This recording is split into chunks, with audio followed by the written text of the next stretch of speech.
Hello everyone. Today we are going to dive into 7 real-life cases, each of which has garnered public and media attention. While investigating each of these 7 cases, the detectives faced some challenges. However, evidence, witness testimony, and in some cases, surveillance footage eventually made it possible to get to the truth.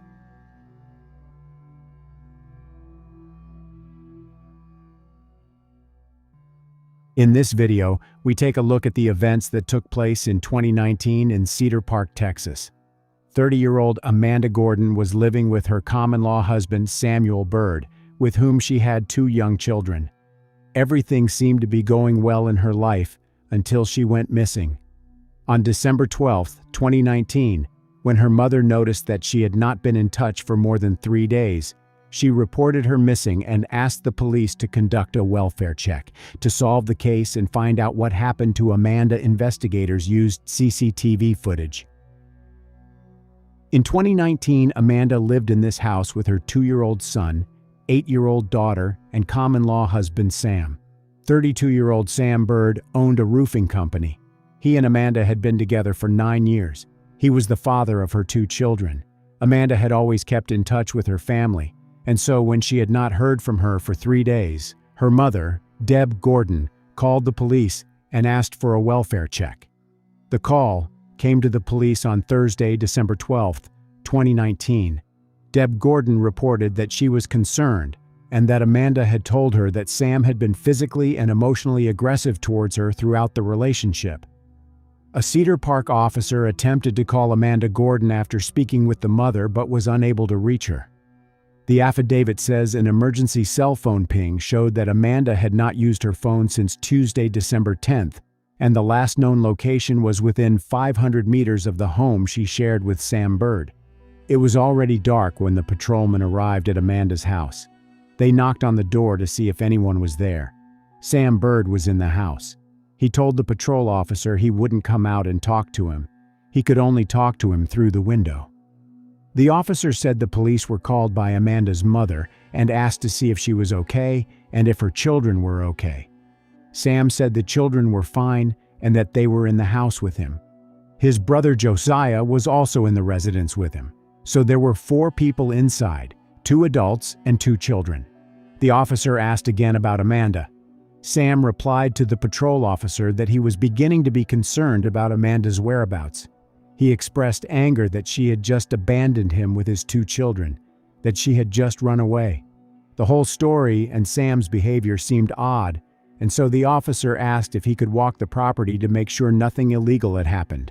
But Sam responded by saying no. The police officer could see through the window that there was some disorder in the house. Thus, all of this added to the concern for Amanda's welfare. The patrolman also noticed that there appeared to be illegal substances being used in the house. There were serious concerns about the safety of the children, and so the patrol officers called for backup, after which they broke down the door and went inside the house. They checked the house and outbuildings, but Amanda was not there. However, there were pharmacy products and illegal substances, so Sam Bird was initially taken into custody on a charge of dealing in illegal substances. There was an outbuilding behind the house where Sam's office was located, and it was a serious concern because there were footprints leading to the office door. When the detectives went inside, they smelled a strong odor that suggested recent renovations. There was fresh varnish on the legs of the furniture and on the floor, as if the work had been done recently and very quickly.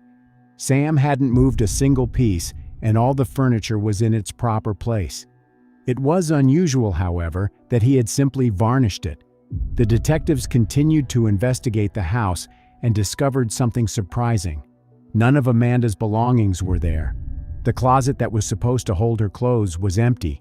The shelves were empty, and the drawers contained only Sam's belongings. This discovery made the detectives seriously wonder what had happened to Amanda. Perhaps Sam wasn't lying, and Amanda really had packed up her things and left. Officers also spoke with a neighbor who told them Bird is not known to put trash out for collection. But on Thursday, December 12th, Bird put 2 full trash cans and 6 loose bags of trash on the street for collection. The neighbor also said that Josiah Bird, Sam's brother, had been at the house for some time and, in his opinion, was acting strangely. Detectives were looking for surveillance cameras that could help in the investigation of Amanda's disappearance.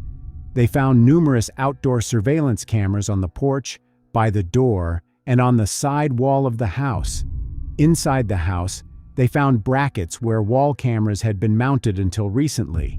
Sam had acquired a rather extensive security system with several cameras. These cameras were lying on a table in the house. It was noticeable that the cameras had been removed from their mounting locations very recently and moved to the table. The police seized any items they thought might have any digital information stored on them. Detectives then turned their attention to the cars parked outside the house. However, they found no sign of Amanda's silver Lexus. There were only 2 cars parked in the driveway. One belonged to Sam and was used for his company, and the other belonged to his brother Josiah. Sam's car had a sticker on it advertising a local car wash, indicating that he had a subscription to the car wash. This allowed him to visit the car wash whenever he wanted, any day, any time of day. That might be helpful, so the detectives went to the car wash to see if Sam had stopped by there in the last few days. They did the right thing by deciding to examine the surveillance footage. According to the footage, Sam's pickup truck pulled up to the car wash shortly after 11:30 a.m. on December 11th. Detectives began reviewing the footage a few minutes before that time to see if he was alone in the car and if there was anything unusual about his behavior. So Sam arrived at the car wash on December 11th at 11:33 a.m. The footage from the other camera suggested that he was the only other person in the car. Detectives saw something suspicious and extremely strange on that footage. It was December and it was cold. When the detectives zoomed in, they saw that Sam was without shoes.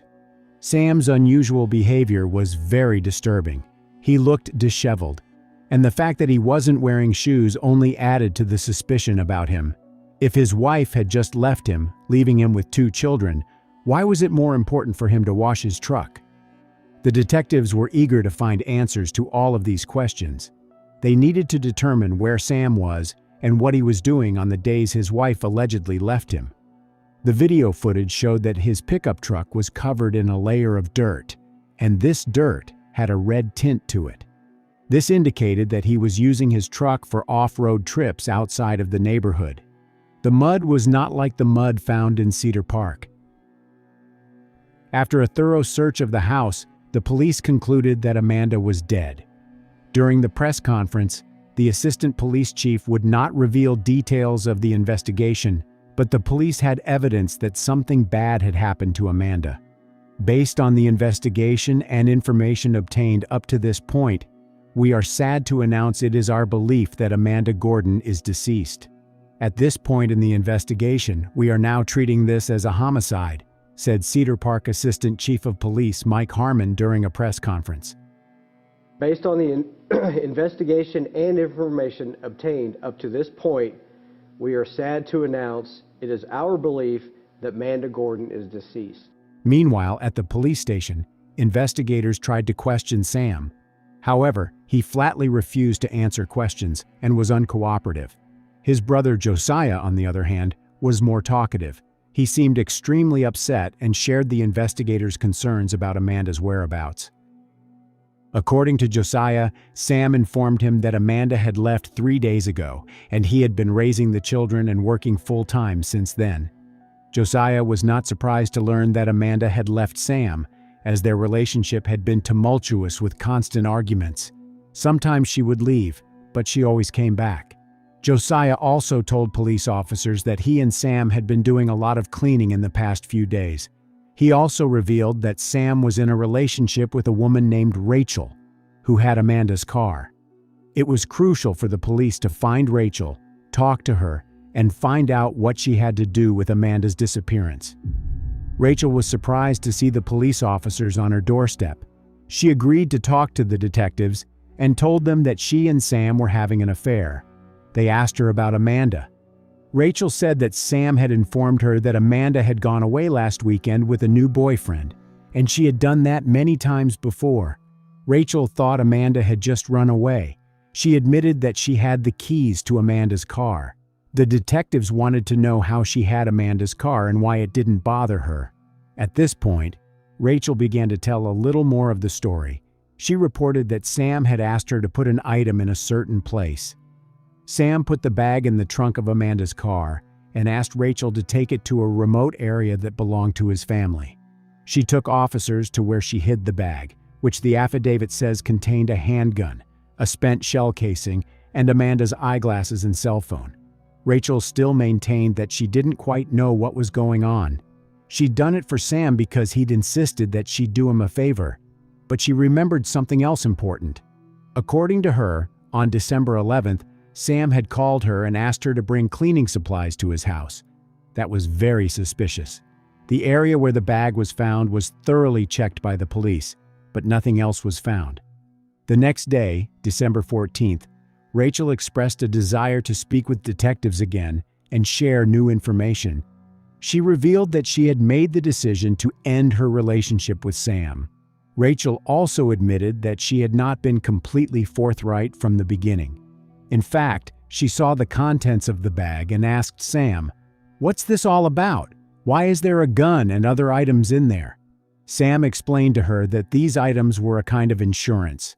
As far as she knew, Sam had invested about $200,000 in a commercial transaction involving a recycling business. When she asked, "Insurance for what?" Sam replied that he was involved with business partners between whom there had been a large monetary exchange and was now being threatened. He said, "This bag will prove my innocence and set me free." Sam was concerned that a business deal he had invested in had fallen through. Because of this, he assumed there was a bounty on his head. Sam said the deal involved two brothers from Bastrop County, Texas. After talking to Rachel, investigators began looking for clues that could link Sam to these mysterious brothers from Bastrop County. Detectives discovered that on December 9th at 10:41 p.m., 2 days before Sam visited a car wash in Cedar Park, a license plate reader recorded his pickup truck heading into Bastrop County. Based on this information, detectives drove the same route, hoping to find video of Sam's pickup truck. They were able to locate several gas stations with surveillance cameras installed. Sam's pickup truck had his company's advertising on it, making it much easier to identify the vehicle. Detectives began reviewing the videotape taken on December 9th. At approximately 11 p.m., they saw Sam's pickup truck on the monitor. They confirmed that Sam Bird's vehicle had indeed traveled south on the night of December 9th and would have ended up in Bastrop County if it had continued driving. The camera captured Sam's truck a second time 12 hours later, on December 10th, as it was driving back to Cedar Park. Now detectives wanted to understand what Sam had been doing during that 12-hour period. Bastrop County, located in the state of Texas, covers 900 square miles and has more than 2,000 farms and ranches. Investigators sought to determine what part of the county Sam traveled to on December 9th. In the first days after Amanda's disappearance, they reached out to the local media for help, asking for any information that could help in locating her. Shortly afterward, the detective received an anonymous phone call. The caller stated that there was a business partnership involving the only recycling plant in Bastrop County. The anonymous informant pointed to a specific ranch. It became a priority for the police to investigate this ranch. A check revealed that it was owned by brothers who may have had their own recycling business. Detectives got the phone numbers and address of the brothers and contacted one of them by phone. He was very kind and said he knew Sam. They had been business partners for quite some time. The brothers agreed to have the detectives come and look at the ranch. When detectives arrived at the ranch in Bastrop County, their attention was immediately drawn to the dirt. The color of the soil matched the dirt on Sam's pickup truck that they had seen on the car wash camera footage on December 11th. The brothers revealed that Sam traveled to the ranch often. They explained that Sam had a mobile home on the property, which he used to date women with whom he had romantic relationships. One of the brothers recalled receiving a message from Sam on December 9th. In that message, Sam requested permission to burn the trash. the brothers showed detectives the location where the burn pit was located. It was a large area where various items had apparently once been burned. Detectives proceeded to examine the remains of the fire and soon discovered small fragments of shattered bone. They were able to confirm that these were human bones. Further searches involving experts and search dogs led to the discovery of other bones and jewelry, some of which had been deformed by the fire. The evidence was found not only in the remains of the fire but also in a pond, which the police had to drain. The jewelry was identified by Amanda's family. Dental and DNA testing left no doubt that Amanda Gordon was dead. The initial finding is that the remains were found in a burn pit, and it is clear through the investigation there were measures taken to dispose of the evidence. We are as confident as possible without DNA confirmation that the remains are those of Amanda Gordon. At the police department, forensic experts retrieved data from Sam's home surveillance system. Detectives analyzed the footage in search of clues that might reveal the cause of Amanda's death. Sam made every effort to delete as much data as possible, but the experts were able to recover important recordings. The camera was set up in the backyard, between the rear of the main building and the additional structure where Sam set up his office. The camera captured movement at 11:54 p.m. on December 8th. Amanda ran out of the house and into the office. The video showed Sam chasing after her. Shortly thereafter, detectives saw Sam moving around the backyard and house in just her underwear. Amanda did not appear in the footage again. It was the middle of the night. He was in one pair of underwear and acting very strange. Detectives reviewed the footage from the following morning, December 9th. Sam was pacing back and forth between the main house and the office. In the afternoon, he was already busy cleaning the house. Toward evening, around 5:30 p.m., he is seen curling up in the yard as if he was about to vomit. After the sun set, the camera switched to night mode. At 7:46 p.m., Sam turned off the porch light that illuminated the backyard so he wouldn't be seen by neighbors or people driving by on the road. Apparently, he was moving some things around the area where his pickup truck was parked. He eventually turned off the security cameras. Sam then dismantled his security system to erase the evidence of what happened to Amanda. But he missed one thing. An interesting feature of his security system was that when it detected motion, it would take a snapshot and send it to his cell phone. Sam deleted the video, but the 4 snapshots remained on his phone. The first image was fuzzy because it was taken when Amanda was running. It's pretty hard to see her because she's in motion. Sam is not visible in this picture. In the next shot, we can see Sam on the right side of the frame. Amanda's legs were also visible in the frame. A puddle of something that looked like blood was seen at the other end of the room. In the next shot, the detectives saw Sam move Amanda's body closer to the door and lean over her. They saw an obvious trauma to the area of her head. In the next picture, they saw Sam standing next to Amanda's body. He was wearing only his underwear. Detectives were now certain that Sam Bird took Amanda Gordon's life. He was charged with multiple counts. Investigators found no evidence that Josiah Bird, Rachel, or the brothers from the ranch had knowledge of or had anything to do with what happened to Amanda. Therefore, no charges were filed against them. The only person who was charged was Sam Bird. Rachel was called as a witness. Josiah Bird also testified. Business associates were also questioned as witnesses. All the threads led back to Sam Bird, and he was the one who was blamed for Amanda's death. Detectives attempted to reconstruct the chronology of events that led to Amanda's death. Authorities believe that on December 8th, she returned home, went inside, and had a conversation with Sam. There was an argument related to their relationship. Supposedly, this made Sam very angry, at which point he pulled out a gun. Amanda got scared and ran out of the house and into Sam's office. He chased her, and most likely he hit her in the head with the handle of the gun. But that wasn't enough, and he shot her. When he realized he had done something terrible, he didn't try to call 911. Instead, he began taking actions he thought would cover up the crime. He needed to hide the body. He disabled the security cameras and then loaded Amanda's body, along with other evidence, into his pickup truck. He then drove to a ranch in Bastrop County, where he hoped to destroy all traces of the crime by means of fire. According to the affidavit for the tampering with evidence charge Byrd is facing, forensics teams found positive tests for blood on the floor, walls, items, entryway, deck, and steps leading to the deck of the shed, as well as in the bedroom and bathroom of their home. It was based on this information, obtained after a search of the house, that the police immediately realized that Amanda was no longer alive. The pictures that were obtained from Sam's phone played a crucial role in his conviction. In November 2022, he pleaded guilty. He was sentenced to 45 years in prison.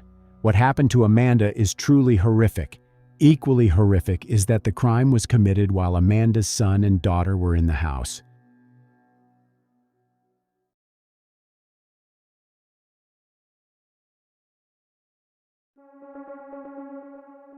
Today, we will look into the events that took place in Williamsport, Pennsylvania in 1999. Imagine a quiet evening. Nothing seemed out of the ordinary. But on that night, Miriam Ill's life was suddenly cut short. Today, we will dive into a case that still sparks much controversy. You will hear not just a crime story. You'll face a puzzle where every detail contradicted another. A locked house, no signs of forced entry. A dark secret with many suspects, no witnesses, several DNA samples, and an alibi for the main suspect. But that's just the tip of the iceberg. You'll learn how an old photograph could turn the entire investigation upside down. It all started on January 17, 1999, when a man called 911 and reported that a woman had been found in a house. He was a friend of the victim and had gone to check on her because she hadn't been answering her phone calls. When he arrived at her house, he found that it was locked. None of the doors would open. He looked through the window and saw his friend, Miriam Illis, lying on the kitchen floor. It was clear that she was dead. When the police arrived at the scene and entered the house to inspect the body, they saw that Miriam had been shot in the back, in the heart area. Investigators interviewed the man who called 911, and he provided them with enough information about the victim. Miriam was a homemaker, formerly a medical worker. She was involved in the local community. That day, her friends were worried because she didn't show up for Sunday school class. She was a good person and a very dedicated mother to a young boy. Many people knew her, and everyone who did thought she had no enemies. Yet, the woman who had no enemies was found on the floor of her own kitchen, and all the doors in the house were locked. What had happened to Miriam was a mystery that investigators needed to solve. They had to determine the time of death. Since there were no witnesses, the exact time of death remained unclear. The police officers examined the crime scene in search of evidence. The house was undisturbed, and there were no signs of forced entry. All the external doors leading to the house and garage were locked. When the body was discovered, a telephone receiver was lying near Miriam's hand. This indicated that she was likely on the phone with someone when she was shot in the back. It's possible she didn't even see the attacker, and everything that happened was a complete surprise to her. Investigators requested a report from the phone company to learn about Miriam's recent phone calls. While thoroughly inspecting the crime scene and trying to understand how the perpetrator entered and left the house, the detectives noticed something important. They saw a bullet hole in the window. It was an exterior double-glazed window located right above the kitchen sink. It was clear that the person who shot Miriam was outside the house. She likely had been standing, leaning against the kitchen sink, talking on the phone when the fatal shot rang out.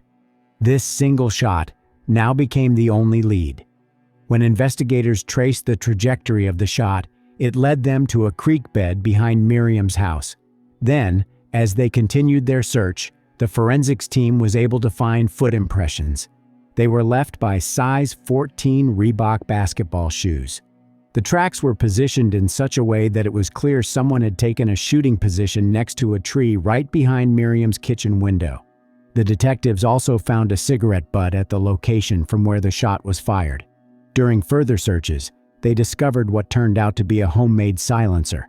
It was becoming obvious to investigators that the crime had been planned in advance. The perpetrator had been hiding behind the tree, waiting for the right moment. He paced back and forth, smoked a cigarette, and knew exactly what he was doing. But who did this, and why?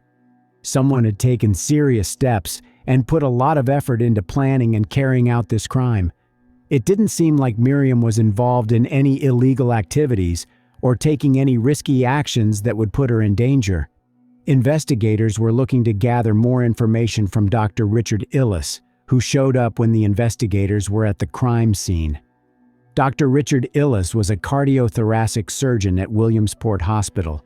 He was well known and had saved many lives. In the early 90s, Illes met Miriam Zambi while working as a resident at St. Louis Medical Center. Miriam was a surgical assistant.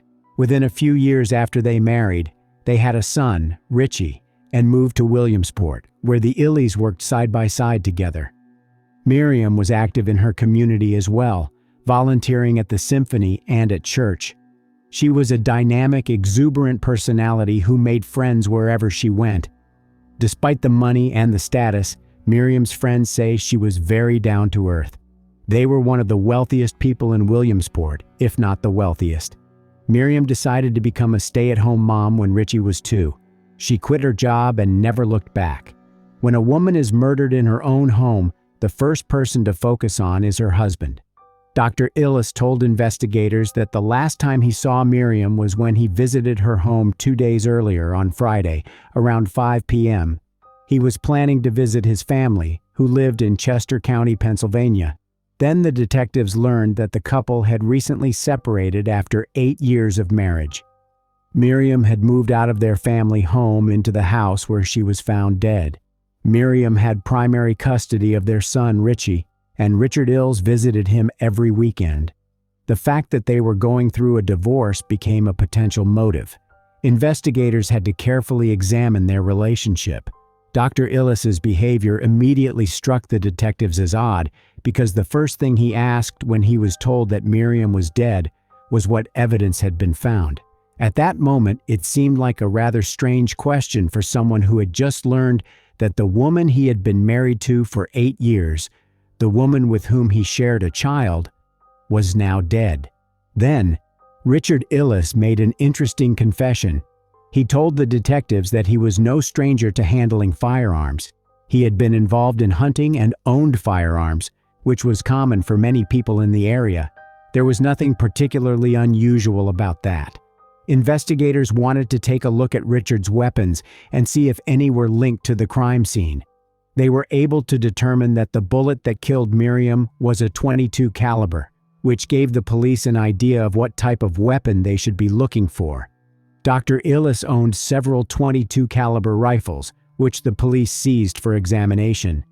Richard became the main suspect in the case as he had a motive, access to weapons, and the necessary skills to carry out the crime.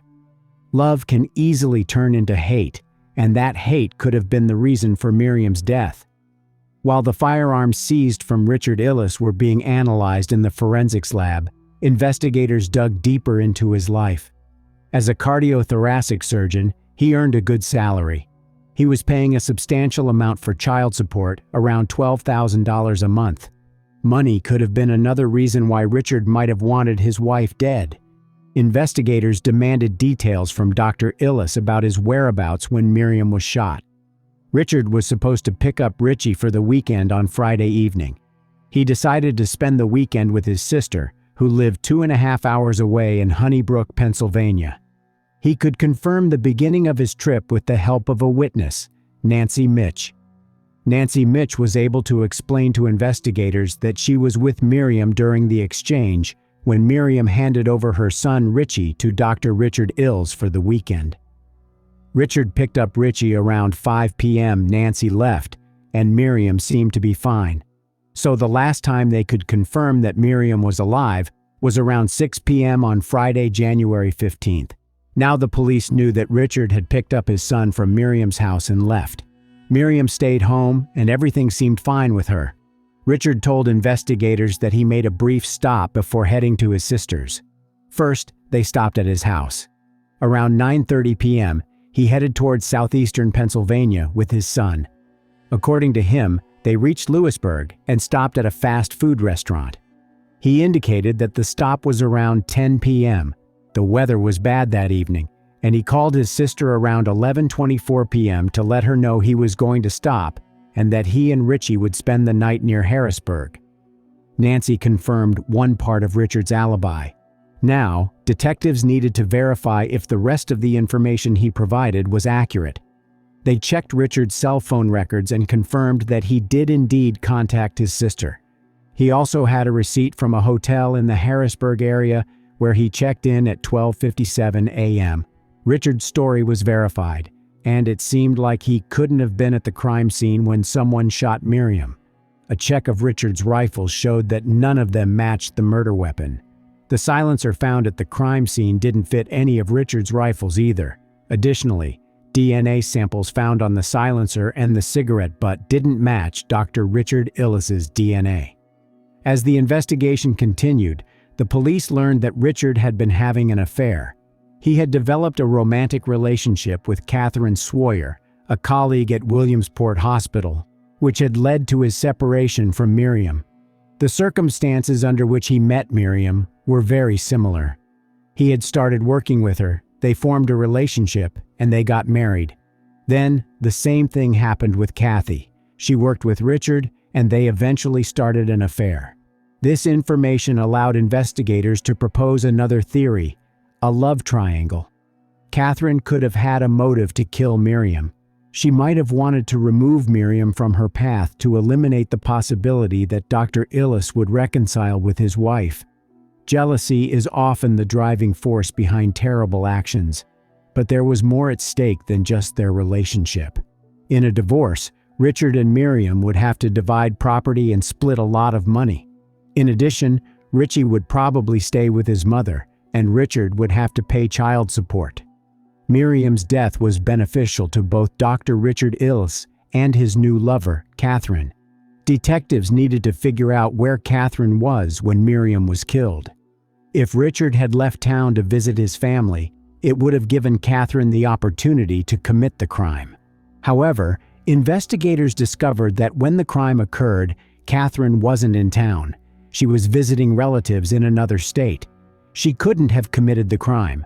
The problem was that the police had no other suspects. There were only Richard and Catherine, but both of them had alibis. Then, an unexpected turn in the investigation occurred. The perp contacted detectives on his own. Letters were sent to the police station.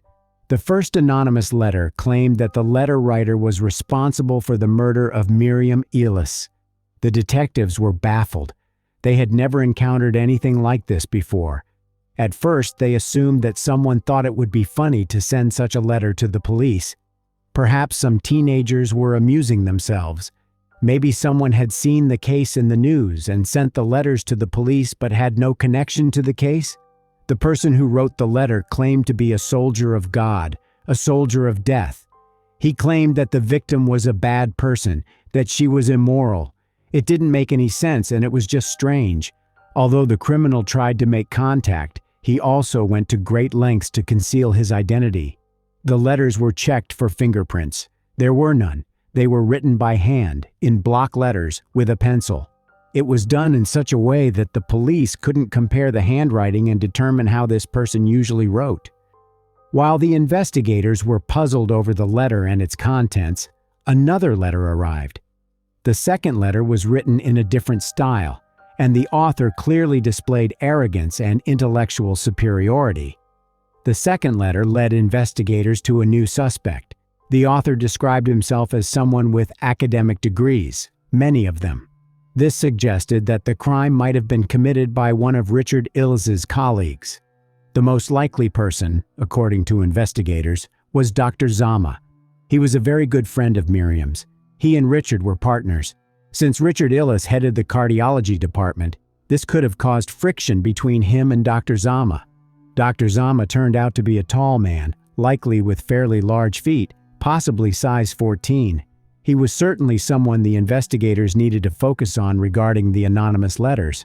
Dr. Zama was called in for questioning, and investigators showed him both letters. Dr. Zama believed someone was trying to frame him. He claimed to have no connection to Miriam's death and insisted he never wrote the letters. According to him, he got along with Miriam and they were friends. He also stated that he had been with friends during the time of the crime. Investigators checked Dr. Zama's alibi and it was confirmed. He could not have been the one who shot Miriam. The anonymous letters were also tested for DNA. A black hair was found on the sealed flap of the envelope.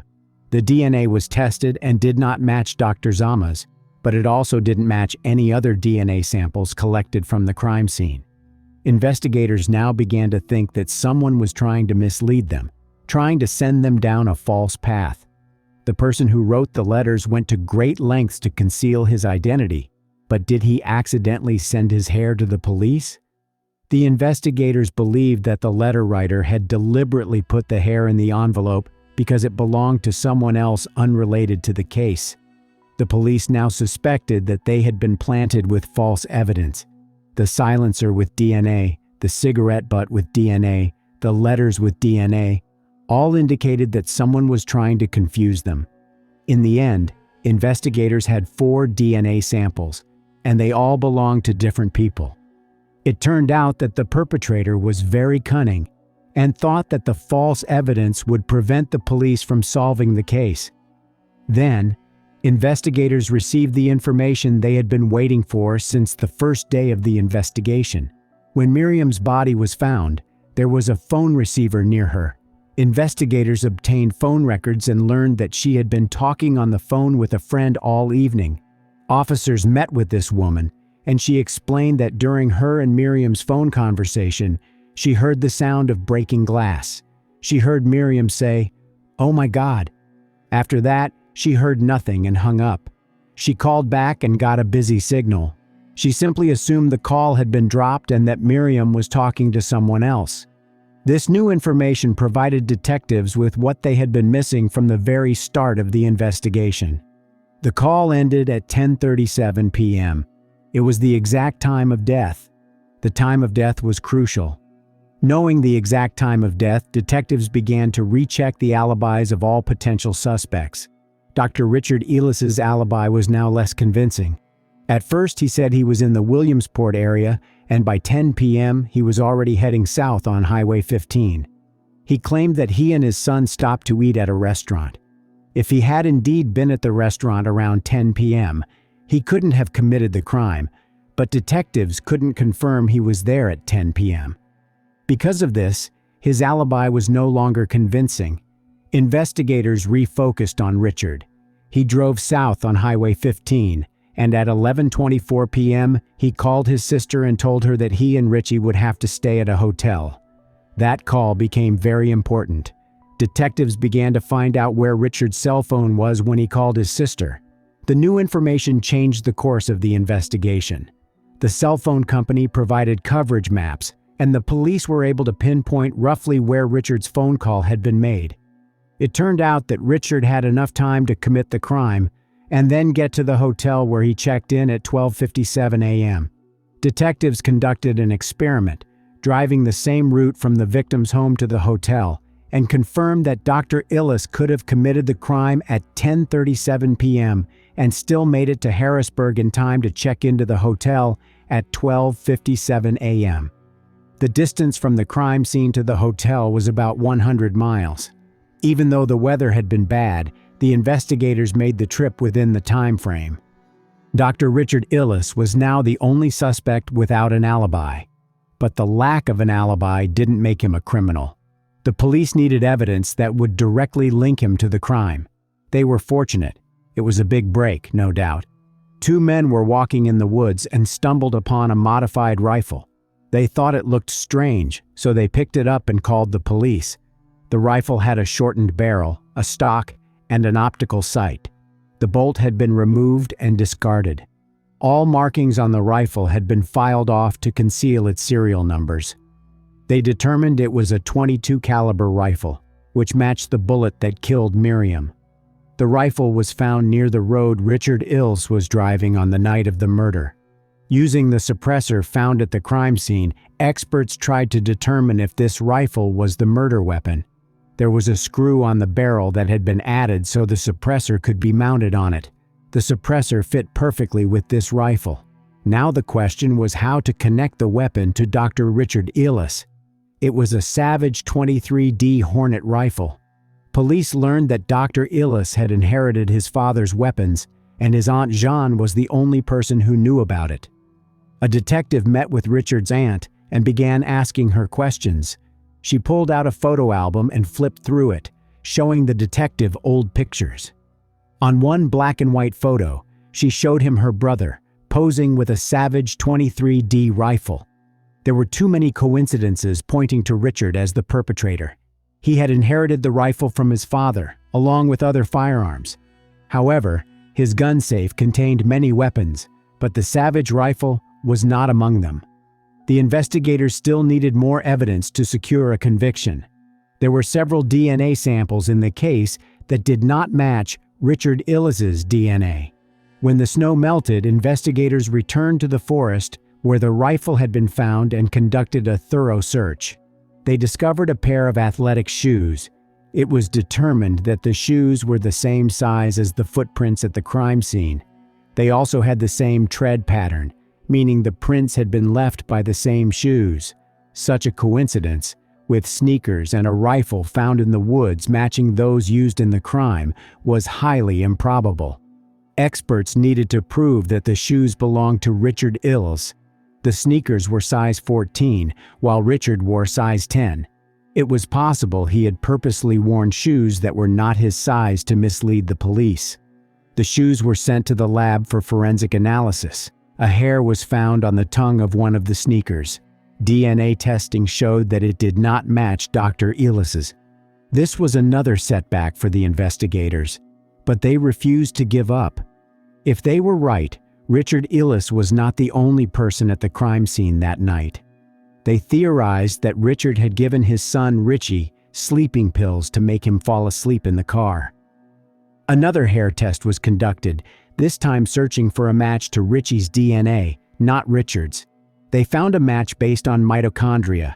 Richard Ellis had planned to use false DNA to mislead the police, but in the end, his son's DNA connected him to the murder. Investigators believed that Richie's hair had ended up in the sneaker by accident, possibly transferred from another surface when Richard had changed his shoes. In December 2002, 3 years after Miriam's death, Richard was arrested, which came as a surprise to him. He was very smart. He made a plan. He created an alibi. He made a silencer. He wore the wrong shoe size. He left DNA on the silencer. He left DNA on the cigarette butt. He sent the police the hair in an envelope, but all the DNA samples belonged to other people. He got rid of the rifle by destroying all the serial numbers. It looks like he was in a hurry to get to the hotel to provide an alibi, so he didn't hide the rifle and boots more carefully or somewhere else where they couldn't be found.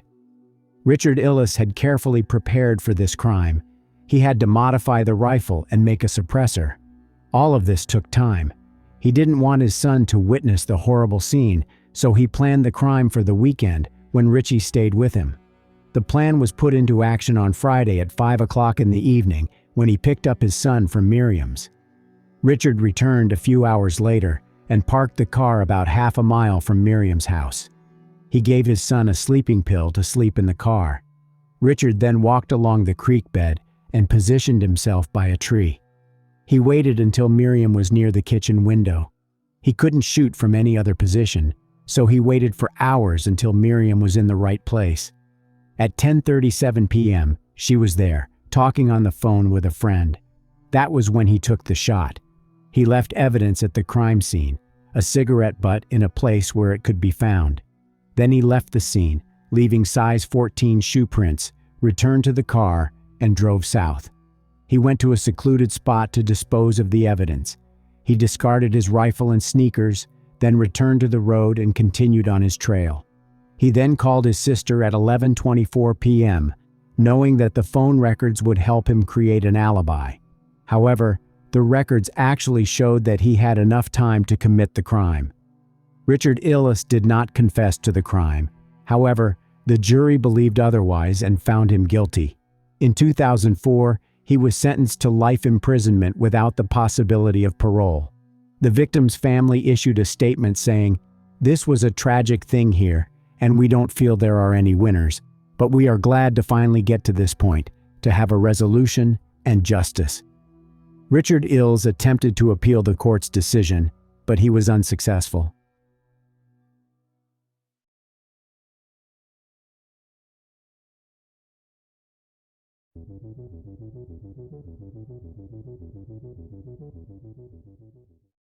Like most teens in a new relationship, I thought I was in love. I would wake up to "good morning beautiful" texts, get treated to my favorite meals, and would cheer on my boyfriend at his sporting events. My family welcomed him in, and his did the same for me. Things were going great, until they weren't. A few months into our relationship, I started noticing changes. Was the honeymoon phase over? I noticed more anger in my boyfriend. It started as small things that would send him into a rage, such as me not texting him back right away or not answering my phone.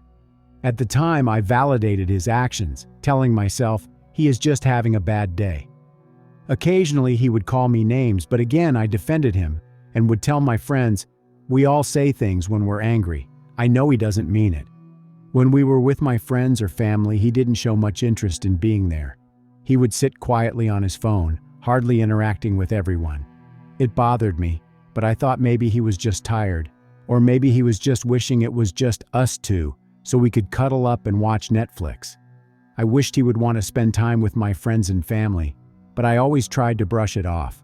Sometimes I would get upset at the way he acted, and I would try to tell him that, but he never seemed to understand. He would tell me I was being dramatic and that I needed to get over it. This went on for months and never seemed to get better. Actually, things were getting worse. I remember the first time he got so angry that he threatened to hit me. I was so scared, but thought I was okay because he wouldn't actually do that, right? This wasn't the first or last time he expressed his anger like this. My friends tried to tell me this wasn't normal. They told me he was no good for me and to move on, but I just didn't want to hurt him. I had my heart broken in the past. I'm sure we all have at some time or another, and I never wanted to break someone else's heart. So, I did what I thought any teen would do. I tried to work it out with him. Things would be better for a period of time. We would be happy again, laughing, enjoying each other's company, and just having fun. But then, something would happen that would make him angry again. Eventually, the empty threats weren't so empty. I had been shoved, I had been punched, I had even been bit. I couldn't understand why he would do that to someone he loved, and I knew it was time to end things.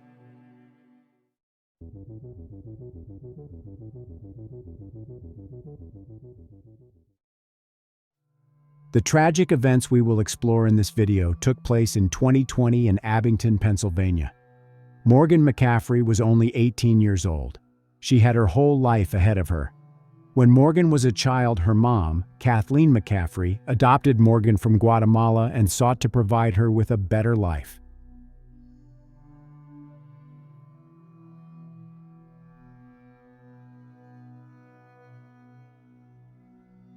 Morgan was extremely close with her family. She had many friends who considered her a best friend. Morgan graduated from Nazareth Academy High School and was starting classes in dentistry at Manor College. Morgan was very excited about her future, but most of all, she was excited to share it with her boyfriend, Gilbert Newton III. They had been dating for about a year when Morgan was accepted into college. Unfortunately, Morgan never got the chance to share her college memories with Gilbert because something terrible soon happened. By the time the alarm bells started going off, Morgan was already deeply in love with Gilbert. She woke up every morning with sweet, good morning messages that were accompanied by compliments on her beauty.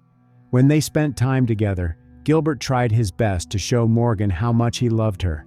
Morgan was wholeheartedly devoted to Gilbert and was willing to do whatever it took to make him happy. After the first few months of dating, Gilbert's true colors began to show.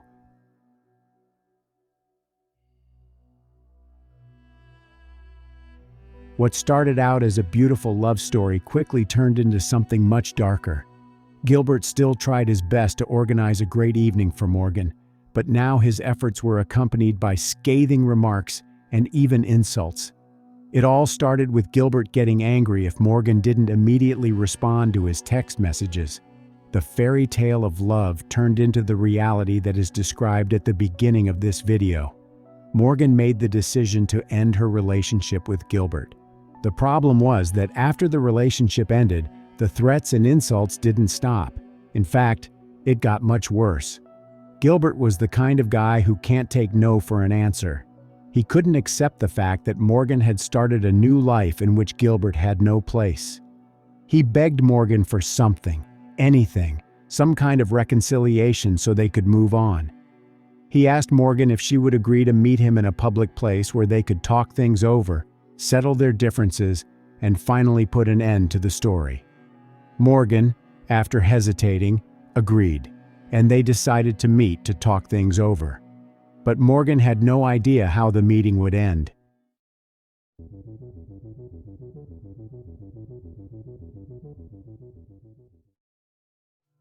It was July 27, 2020. Morgan and Gilbert decided to meet at the Meadowbrook train station. This meeting took place about a month after Morgan ended her relationship with him. Before going to the meeting, Gilbert took 2 knives from the kitchen of his mother's house. The events that unfolded at the train station quickly made the news. I had my heart broken in the past. I'm sure we all have at some time or another, and I never wanted to break someone else's heart. So, I did what I thought any teen would do. I tried to work it out with him. Things would be better for a period of time. We would be happy again, laughing, enjoying each other's company, and just having fun. But then something would happen that would make him angry again. Eventually, the empty threats weren't so empty. I had been shoved, I had been punched, I had even been bit.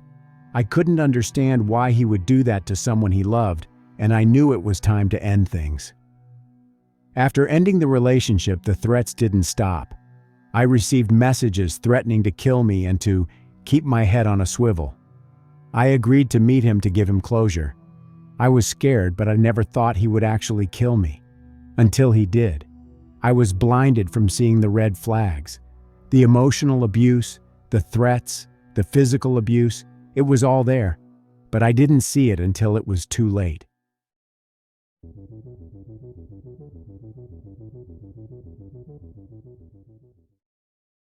According to investigators, Morgan and Gilbert talked at the train station for about 45 minutes. During that time, Morgan was looking for an opportunity to leave. This is evidenced by the fact that her car engine was running throughout their conversation. She probably thought that this would be a short conversation, their last meeting, after which Gilbert would realize that they could not be together. After she told him she was seeing someone else, he insulted her, prompting her to slap and spit on him according to his testimony. He then started stabbing her with the knife, he said, but did not recall what happened after that. A random passerby witnessed the attack and immediately called 911. Unfortunately, by the time police and paramedics arrived on the scene, Morgan could not be saved. Gilbert had stabbed her more than 40 times. According to an eyewitness, immediately after Gilbert committed the crime, he got into his Jeep and fled the scene. About 2 hours later, Gilbert Newton's mother called the police to report that her son had confessed to her to attacking Morgan. Gilbert insisted that it was not his intention to hurt Morgan. He was simply blinded by a rage that he simply couldn't control. When the police arrived, Gilbert was in the house waiting to be arrested. He did not deny that he was responsible for what happened to Morgan.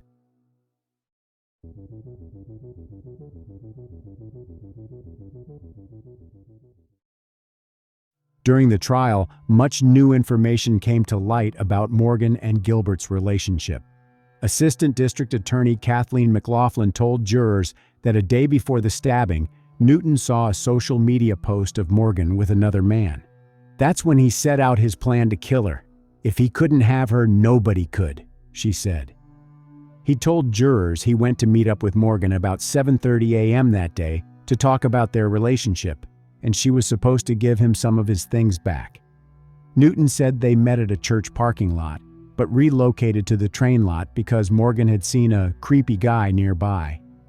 Newton testified he grabbed 2 knives from his kitchen before meeting up with her because he was going to stab himself in front of her to see if she would stop him to prove if she still cared about him. He had also recently seen on social media that she had a new boyfriend. Newton said he met her and got into her car to talk. Inside the car, he asked her if it was true that she was with someone else. Newton testified he thought he and Morgan McCaffrey were meant to be. He told jurors that she told him she was with someone else, prompting him to insult her. Newton said she slapped him and spit on him. "Instantly, I just started stabbing," he said. He told jurors that he does not recall much after that. The next thing he remembered was that he drove to a friend's house, but did not go inside the home. Newton testified he did not intend to kill Morgan McCaffrey. County Detective William Mitchell showed jurors a series of text messages that Newton had with Morgan McCaffrey, as well as his relatives and friends. The messages dated back to about a month before the homicide, which was around the time Newton and Morgan McCaffrey had split up. In a series of text messages over several days in that roughly month-long period, he repeatedly tried to get back together with her, and would often send insulting messages to her when it didn't appear to be working, according to testimony. He would also text her about how upset he was about the split. "I just want to stab you in the neck continuously," one of the texts to Morgan read. When questioned about the text messages by Assistant District Attorney Kathleen McLaughlin, Newton admitted to sending horrible messages, but couldn't remember all of the things he said to Morgan McCaffrey. He also said he was upset that Morgan had blocked his cell phone number and his social media accounts from contacting her. Mitchell also showed jurors text messages sent from Newton to his friends and family shortly after Morgan's death. His family urged him to come home, which he eventually did. "I killed Morgan about an hour ago," he texted his mother, according to testimony. "You had no influence over my actions," one of the texts to his mother read. "I'm really sick in the head." Newton had his head down during a large portion of Mitchell's testimony. At no time did he claim that he did not commit the crime. He only insisted that the crime was not premeditated.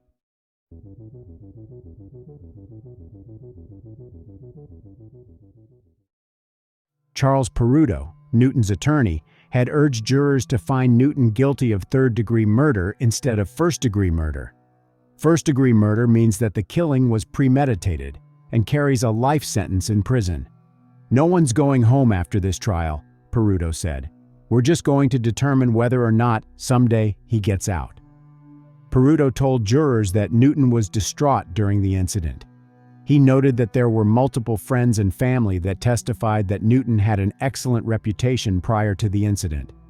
"He's acting under emotion, under the strain of his own mental problems," the defense attorney said. Newton had testified that he was upset after the two had split up. Assistant District Attorney Kathleen McLaughlin took issue with that, saying that Newton was trying to look like a victim in the case. "It's all a manipulation. It's all about him," she told jurors in her closing argument. "It's never about Morgan and what he did to her." McLaughlin showed jurors a series of text messages Newton had sent to Morgan and his mother, threatening violence to Morgan in the roughly month-long period between their breakup and her killing. In one of the texts, he threatens to stab Morgan 57 times. Newton had testified at the trial that he sent those messages, adding that he sometimes says bizarre things that don't make sense when he's upset.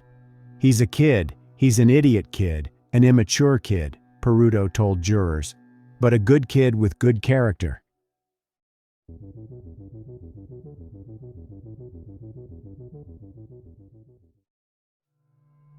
Counting to 45, representing the number of fatal stab and slash wounds suffered by Morgan McCaffrey, the young woman's mother dramatically confronted convicted killer Gilbert Newton III in court.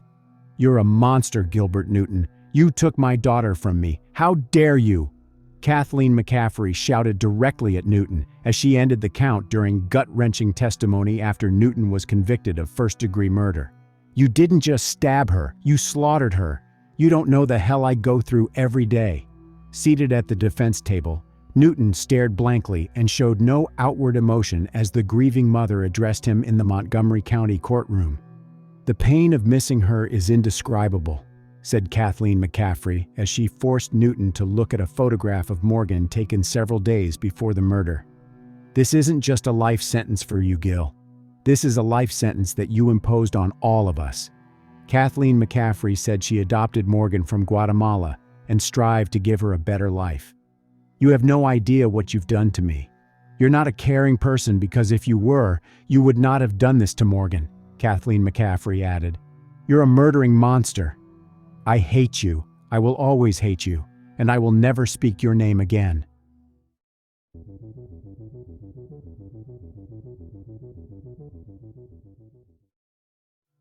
The jury deliberated for about 2 hours before finding Newton Gilbert III guilty of first-degree murder.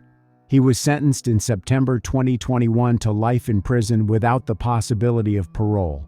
In the year since Morgan's death, her family and friends have created Morgan's Light, a nonprofit working to raise awareness about toxic teen relationships. After ending the relationship, the threats didn't stop. "I received messages threatening to kill me and to keep my head on a swivel. I agreed to meet him to give him closure. I was scared, but I never thought he would actually kill me, until he did. I was blinded from seeing the red flags. The emotional abuse, the threats, the physical abuse, it was all there, but I didn't see it until it was too late." Now my story is helping other teens, young adults, and parents to recognize the signs of unhealthy toxic relationships.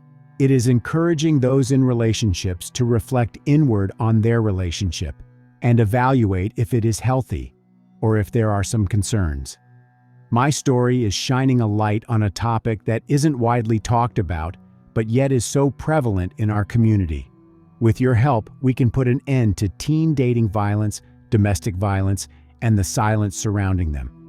If my story touched you in any way, I'm asking you to please share this with your friends and family. No one should have to feel confused, unsafe, alone, or scared in their relationship. If you or someone you know is in an unhealthy relationship, there are resources out there to help.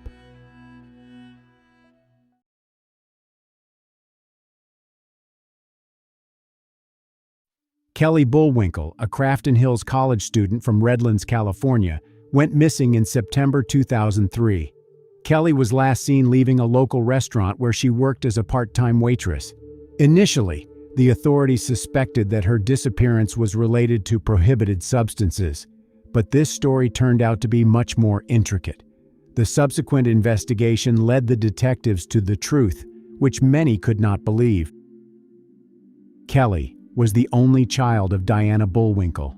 Kelly loved her small town, but like most teens, she was starting to outgrow it and planned to move away and study psychology and creative writing at Sonoma State in Northern California. Ever since Diana Bullwinkle separated from Kelly's father when Kelly was 3, she and her daughter were very close. The two hopped around to different cities, following Diana's orders with the U.S. Coast Guard, with whom she had made Chief Petty Officer and Health Services Technician. Diana didn't get to see her daughter on prom night, though. She was on her first shipboard detail with the Coast Guard in Central America. However, leaving Kelly alone wasn't a big deal. Kelly was generally considered conscientious by friends, teachers, and employers. Besides, her mother's friend, Laura Williams, whom Kelly considered one of her parents, lived with them in their 3-bedroom Spanish-style home on La Feliz, a quaint street about 5 miles from downtown. For her senior prom, the most exciting night of her life, Kelly Bullwinkle, just 17 at the time, decided on a knee-length red dress to complement her shoulder-length red hair. Kelly's date was an older girl, her 19-year-old best friend, Kinsey Nordman. Even in socially conservative Redlands, girls can go with girls to the prom, and when they started kissing each other on the dance floor, that too was all in fun. Their appearance together at the prom could have easily been the start of something positive. Instead, it was the beginning of the end. Mother and daughter's last words were by email on the Saturday morning before Kelly went to work. Later that night, Diana emailed Kelly and did so again the following morning, but there was no response from Kelly. Kelly Bullwinkle finished her shift as a cashier at Baker's Burgers at 4:20 p.m. on Saturday, September 13th. She wasn't scheduled that day, but took the shift when one of her coworkers got sick. It was typical of Kelly to help a friend in need, and she didn't complain about having to work. In fact, Kelly covered half the cost of her recently purchased 1992 Mazda Protege with money she saved up from working at the burger joint. After work, she drove off to hang out with friends. When she didn't show up for her shifts the next 2 days, her employer called and left messages on her answering machine, wondering why the usually responsible teen hadn't shown up to work. On September 15th, Laura Williams, a friend of Diana Bullwinkle who lived with them, returned from a 5-day trip to her parents and heard phone messages left by Kelly's employers. But that wasn't the only strange thing. Kelly's 9-year-old Australian Shepherd, Blaze, 4 cats, and her goldfish, Jessie, hadn't been fed. Her diabetic dog had not received its twice-daily insulin shots. The porch lights were still on, and the newspapers were still lying at the bottom of the stairs. Kelly loved her animals dearly and couldn't forget about them, so Laura Williams immediately had a bad feeling. On the same day, September 15th, she went to the police station and reported Kelly missing. Laura told the officer that Kelly was hanging out with new friends and had been using prohibited substances lately. She thought Kelly had thrown a party sometime over the weekend because she found empty liquor bottles scattered around the kitchen. Laura Williams emailed Kelly's mother, who was working on a ship off the coast of Costa Rica at the time, and informed her that Kelly had disappeared. The police immediately began gathering information and looking for Kelly. First of all, the police wanted to know who was the last person to see her or talk to her. The police found a clue among the messages on the answering machine at Kelly's house. One of the most recent messages left on it was from her friend Kinsey Nordman, in which the latter asks Kelly to hang out with her. Therefore, investigators decided to talk to her. On September 17, 2003, Sheriff Deputy Gary Coopersmith went to Kelly's home to investigate the missing person report. Kinsey was there at the time. She already knew her best friend had disappeared and wanted to help the police. Kinsey told the officer that she and Kelly had used prohibited substances and advised them to contact Kelly's father, who lived in Texas. According to Kinsey, Kelly's father sold them substances, and the 3 of them used them together. When asked when she last saw Kelly, Kinsey replied that they met on the eve of Bullwinkle's disappearance. They spent the evening together, and then Kelly went home. That was the last time Kinsey saw her. Forensics searched Kelly's house, hoping to find clues that could help with the investigation. Kelly's belongings, including her clothes, shoes, and jewelry, remained in her room. There was a mess in the room. However, there weren't any signs of a struggle. It was more like the room of a teenager who hadn't cleaned up for a while. Mrs. Bullwinkle returned home the following Friday, September 19th, as soon as she was able to get off the ship. Kelly's mother pleaded on TV to whoever took her daughter, saying, "Please send her home. Don't hurt her. She's a great kid." Diana assured the detectives that Kelly could not have disappeared of her own free will because she simply had no reason to do so. When she had plans to go somewhere, she always warned about it and asked someone to look after her pets.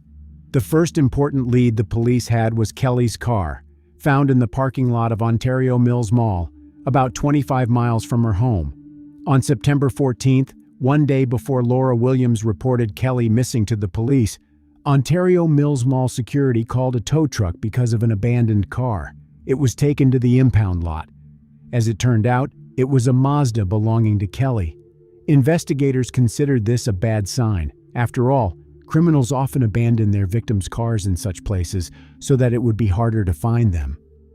Criminologists examined the car, found hair on the seat upholstery and some fingerprints, and sent the potential evidence to the laboratory for analysis. Kelly's purse and other personal belongings were in the car.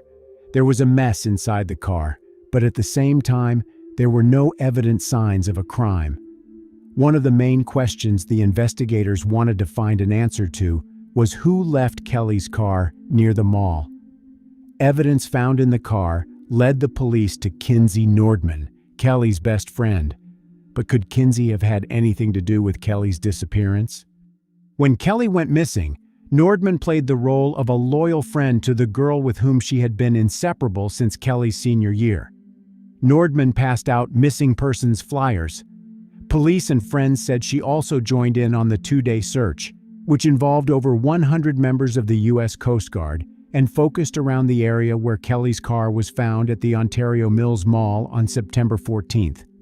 Nordman even spent time at Kelly's mother's house, lending her support, especially in the first week after Kelly disappeared. However, examining Kelly's social media, investigators found something suspicious. A week before her disappearance, Kelly posted about a crisis in her relationship with friends on LiveJournal. She appeared ready to move on and make new relationships.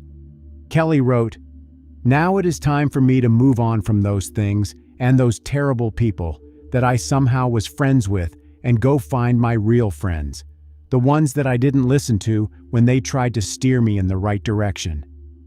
The investigators met with Kinsey again. She denied any involvement in her friend's disappearance, saying she was Kelly's best friend and was often in her car, so it was not surprising that her fingerprints were found there. It made sense to the investigators. Besides, they had no evidence to link Kinsey to Kelly's disappearance. Before leaving the police station, Kinsey told investigators they needed to question other friends of Kelly. According to her, Kelly knew a group of people from the criminal world. She even mentioned 2 names, Mike McMillan and Eric McLaughlin. The police knew these people. At that moment, they were under arrest for car theft that occurred on the same days when Kelly disappeared. The investigators first questioned McMillan. He said he knew Kelly because his cousin worked with her. McMillan was surprised when he was informed that Kelly had disappeared and stated that he had nothing to do with it. The police had no evidence to link him to Kelly's disappearance. Eric McLaughlin also denied his involvement in this case.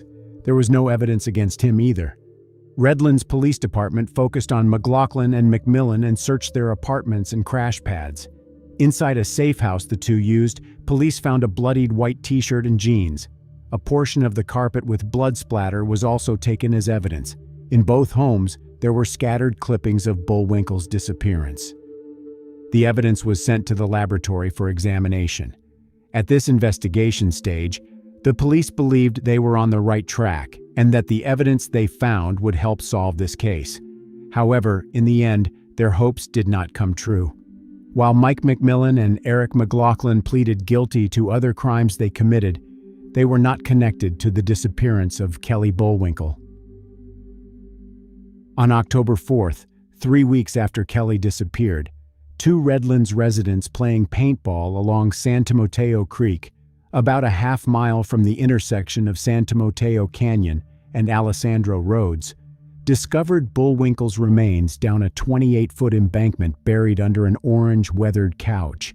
The 2 men drove the 2 miles to the Redlands police station to report their grisly findings. Bullwinkle was partially buried in a shallow grave and was still wearing the clothes she went to work in: a juxtaposed blue tank top, a Chico camouflage-colored jacket, and a pair of Levi's blue jeans. Also discovered at the scene were an O-ring, a broken cell phone, writings, a green canvas bag, a shovel handle, cassette tapes, rubber and leather gloves, and a bullet casing from a .25 caliber pistol. A few days later, the San Bernardino County coroner ruled that the teen died from a gunshot wound to the head. The first shot was non-fatal and was 1 inch long by 1 inch wide and grazed the top left side of her head. The second was fatal, entering the right rear side of her head. Kinsey Nordman told police that Kelly would not have gone back there unless she was with people she knew or if prohibited substances were involved. She would have done anything for them. She would have walked back there if she had to, said Kinsey. The investigators did not see any apparent motives for this crime. They hoped that the shell casing discovered next to Kelly's body would allow them to find the one who took her life. While awaiting the results of the ballistics examination, the police decided to again focus their attention on Kelly's social platforms and her relationships with friends, namely Kinsey Nordman and Damian Guerrero. The latter initially seemed to be a mutual friend of Kinsey and Kelly, but by delving into these relationships, the investigators learned something important. Guerrero lived in a two-story white and tan home in Highland, an upper-class suburb next to Redlands, with his mother, stepfather, and brother. He was smart and admired by his peers among the town's small goth crowd. He topped off his black t-shirts and black pants with white contact lenses like his idol Marilyn Manson. Nordman and Guerrero liked to listen to Manson, 9 Inch Nails, or Tool, and watch films like Reservoir Dogs, A Clockwork Orange, or their favorite Natural Born Killers. Bullwinkle may have longed to be Guerrero's soulmate, but Guerrero and Nordman had a deep connection, and they really did consider themselves to be soulmates. For Christmas 2002, Nordman bought Guerrero the matching snake rings Juliette Lewis's character gave Woody Harrelson's character in Natural Born Killers. Nordman was so taken by the movie that she had a poster in her room and even named her parrot and rabbit Mickey and Mallory, the names of the Harrelson and Lewis characters. Kelly Bullwinkle, Kinsey Nordman, and Damian Guerrero became friends in high school. Damian was in a relationship with a girl named Elodie Romero. However, by examining the emails, investigators learned that Damian was also intimate with Kelly. Kinsey and Damian were best friends even before they met Kelly. At first, the relationship between the three was good. However, everything changed after Kelly and Damian's intimate relationship stopped being a secret. Kinsey Nordman and Elodie Romero, Damian's girlfriend, whom he did not want to break up with, found out about this. A strain between Bullwinkle and Nordman was revealed in an email Bullwinkle sent to Nordman 3 days before the killing. "You treat me as if you're the work of God's hands," Bullwinkle wrote. "You always rub it in my face that you have a boyfriend, and I don't." The more investigators studied Kinsey Nordman, the more they became convinced that she was not the sweet girl she appeared to be when they asked her questions. Her parents also knew about her dark side. Kinsey's mother, Deborah, once overheard a phone conversation between her daughter and her then-boyfriend Marco Diaz, who later went to prison for assaulting another woman. According to police transcripts, Deborah recalled Diaz saying, "Wouldn't it be cool if your mom got cancer and we could take away her medication so she could die?" Kinsey agreed, adding it would be cool. Diaz then asked, "Wouldn't it be cool if your dad died?" Nordman agreed again. The family was devastated. Kelly Bullwinkle's relationship with Damian and Kinsey showed signs of cracking at the prom. Elodie Romero, Damian's girlfriend, called Kelly a poser and criticized her for wearing the same shoes and shopping at the same goth clothing store as her. The situation worsened in August, when Elodie Romero found out about Kelly's relationship with Damian, whom she had been dating for 2 years. The information was laid out in an instant message in which Kelly told Elodie about her intimate relationship with Damian. Shortly after, Damian broke things off with Kelly Bullwinkle, but Kelly seemed to be in love with him, and this became a problem. According to Patrice Engel, the mother of one of Romero's close friends, Elodie and Damian were frustrated with Kelly because Kelly wouldn't leave Damian alone, that she was obsessed with him, and he wouldn't reciprocate. Elodie and Damian were tired of Kelly hanging around and interfering with what they were doing. Nordman and Bullwinkle were fighting more often too. More than 400 family members and friends, including Nordman and Guerrero, attended Bullwinkle's memorial service at Memorial Chapel at the University of Redlands. They looked overwhelmed with grief, or at least wanted to give the impression that they were mourning Kelly. Investigators started suspecting that one of Kelly's friends might be involved in what happened to her. They called Kinsey Nordman in for questioning.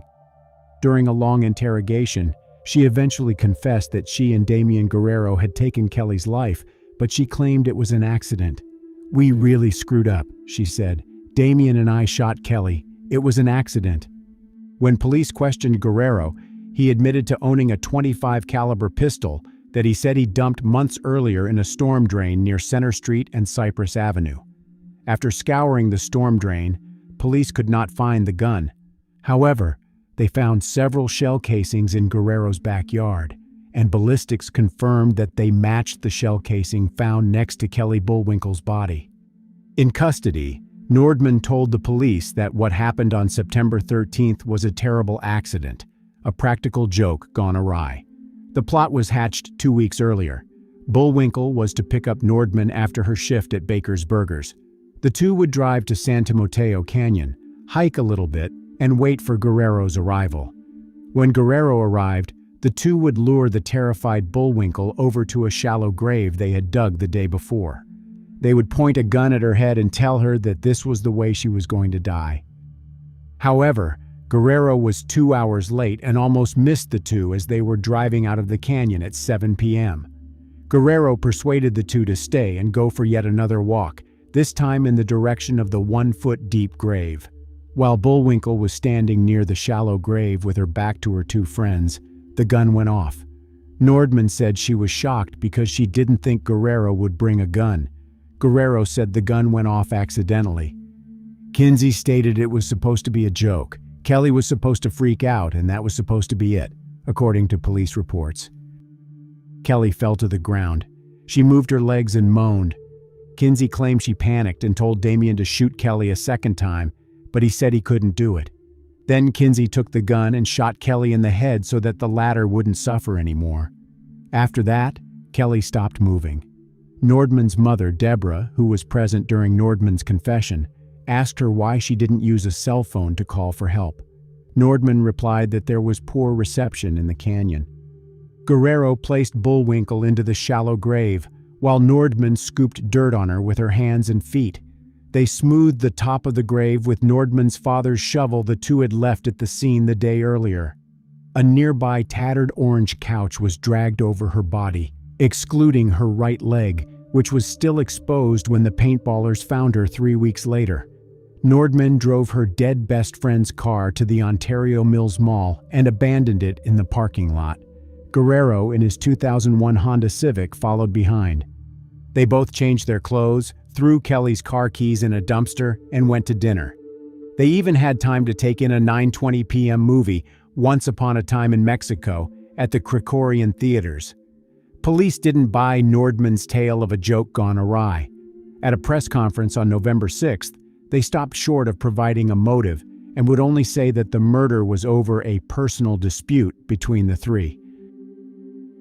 During the trial, Nordman and Guerrero continued saying that Kelly's death was an accident. However, the fact that it was Kinsey who fired the second and fatal shot instead of trying to call 911 left the jury in no doubt about her guilt. The court sentenced Nordman to life in prison. "I know in my heart that there is no excuse for what I did," Nordman, 21, said in a 3-page statement she read to a San Bernardino County Superior Court judge and a packed courtroom. "I know in my heart of hearts that I never meant for Kelly to be hurt, and I would give anything to bring her back." Judge Michael A. Smith, who called this one of the most tragic and senseless cases of his 18 years on the bench, delivered a sentence that won't allow Nordman a parole hearing for nearly 44 years. As for Guerrero, the jury could not reach a unanimous decision. Therefore, there was a retrial. He pleaded guilty to second-degree life deprivation and was sentenced to life in prison with a minimum term of 15 years. Diana Bullwinkle, U.S. Coast Guard Chief Petty Officer, originally of Las Cruces, passed away on February 1, 2014, in Redlands, California. She served her country for 26 years, receiving an honorable discharge from the U.S. Coast Guard. Guerrero applied for parole 3 times, in 2018, 2019, and 2021, but was denied release. However, his 4th attempt was successful, and he was released from prison in July 2023. It remains unclear what really happened that day and what was the motive for taking Kelly Bullwinkle's life. Authorities found no evidence that Guerrero's girlfriend, Elodie Romero, was involved in the crime. Share your opinion on this case in the comments, and thank you for watching this video to the end.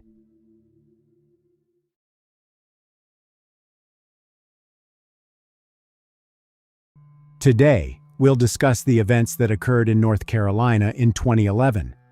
Investigation is a complex and multifaceted process that requires high professionalism, experience, and the ability to think outside the box. During this process, investigators face various challenges, such as lack of information, opposition from suspects or witnesses, and the need to work with limited time and resources.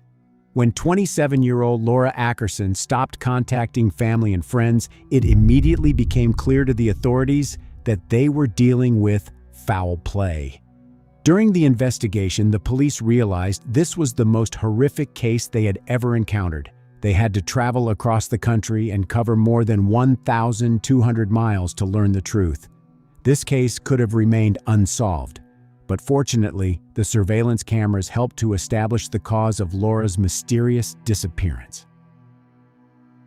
Laura Jean Ackerson was born on April 30, 1984, to Roger and Brenda Ackerson in Hastings, Michigan, the only city in rural Barry County in the southwest corner of the state. There were 6 other children in the family, including her father's son, Jason, who was 3 years older than Laura. When Laura was a toddler, Roger and Brenda separated. The battle of unsubstantiated allegations and contentious finger-pointing that led to the divorce inflicted emotional scars on everyone, fracturing family relationships and leaving the children with conflicting loyalties. In 1996, Laura and her mother, Brenda, moved to Iowa. Laura graduated from Linville-Sully High School. She moved to Kinston, North Carolina, where she worked as a businesswoman in graphic design. In 2011, 27-year-old Laura was the mother of 2 sons, one of whom was 3 years old and the other 2. The children's father was a singer and songwriter named Grant Hayes. Although I usually don't do this in other videos, we need to delve more deeply into the relationship between Grant and Laura to understand this story. It will provide answers to any questions you may have as we move on. Grant was born to Patsy and Grant Hayes Jr. on April 30, 1979. According to his mother, Grant was a sweet child. He was very docile. In high school, she said, her son was so charming that all the girls liked him. Being able to play guitar added to his popularity. And even while still a teenager, he was good enough to perform on the Raleigh nightclub scene. When he was 18, he married a ballerina named Emily Lubbers and moved down to Greenville, North Carolina. Grant said that she and her dancing were the inspiration for many of the songs he wrote. The relationship dissolved rather quickly. As it disintegrated, Grant fell into a deep funk and sought psychiatric treatment. He was prescribed medications for depression and bipolar disorder, including lithium. Then he moved back to Raleigh. According to a close friend, the religious instruction Grant had received growing up remained apparent in his life. He regularly attended church, made prayer an essential part of every day, and studied the Bible faithfully until 2003. But then, the friend said, Grant turned his religious fervor over to Tupac Shakur's music, learning all the lyrics of Tupac's songs just as he once learned Bible verses. Grant began to spend most of his time talking to others by relating tales from the life of Tupac. Soon after, he started drinking alcohol and using various types of illegal substances. During this period, Grant continued to work hard. One night in late 2006, as he performed at a venue, a 22-year-old woman, Laura Ackerson, caught his eye. Right after that, Grant and Laura started dating. Laura was taken by the fact that she and Grant shared a birthday. It made their coming together seem like fate. It was on their next birthday, April 30th, 2007, that they exchanged vows before a justice of the peace. Laura turned 23 that day, Grant 28. But being with a musician is not so easy. Constant traveling, rehearsals, concerts. Grant was often away from home. It was difficult for him to balance work and family life, and the appearance of children tests the couple's strength even more. And not every family manages to pass this test. Eventually, Laura and Grant's relationship began to deteriorate. Quarrels became an integral part of their lives, and each such quarrel grew into a serious conflict. Laura and Grant often could not find common ground and did not hear or understand each other. They seemed to be speaking different languages. It was too easy for him to dominate and manipulate the young, naive woman. He attempted to establish control over all her activities and associations. In addition, Grant began to behave strangely. Among his most outrageous requests was that he asked Laura to talk to his fans about their intimate lives. When she objected and was horrified at that prospect, he said he didn't understand why she had a problem with it. Laura experienced other incidents that caused her to be fearful for her safety. From time to time, Grant slipped into what he described as his blackouts or lost time. Amid those disengagements from reality, he acted odd and violent, and then he would fall suddenly into a restless sleep for many hours, twitching throughout as if he were engaged in an unceasing nightmare. He attempted to indoctrinate her in some of his peculiar beliefs. He told her he believed he was a time traveler and that beings from other planets followed him around and often talked to him. He thought that those same beings ran the United States. Not only did he believe a government collapse was imminent, but he also said, the world will end on December 31st, 2012, and he needed to get enough cash to make it on one of those alien ships at the end of the planet.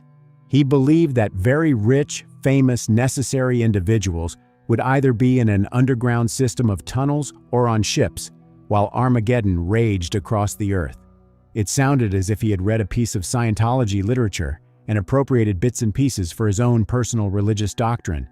While pregnant with their first child, Laura discovered that Grant was romantically involved with a woman named Kristen. Grant didn't hide it. The grin on Grant's face while he talked to Kristen on the phone with Laura in the same room made it seem as if he was delighted to keep Laura's insecurity at the highest level possible. Knowing she could hear him, he asked Kristen to marry and run off with him. When Grant hung up the phone, Laura confronted him. Life with Grant became simply unbearable for Laura. On the day she decided to leave him, she felt unwell and sought medical help. That's how Laura found out she was pregnant for the second time. Thus, she decided to give their relationship another chance. Their second son was born 2 months premature on St. Thomas on August 3, 2009. Grant decided to name him Gentle.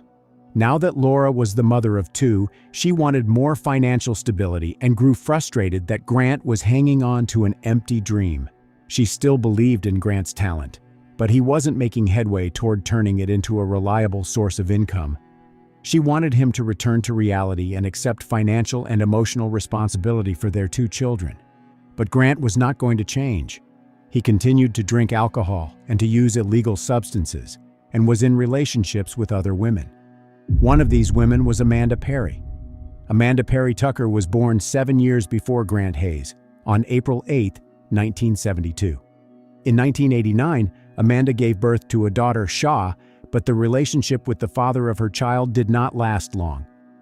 In 1998, Amanda got married for the second time. But the marriage was short-lived. In October 2000, her husband died from injuries sustained in a fall from a significant height. After getting her film and television degree, Amanda knew she had to go to Los Angeles.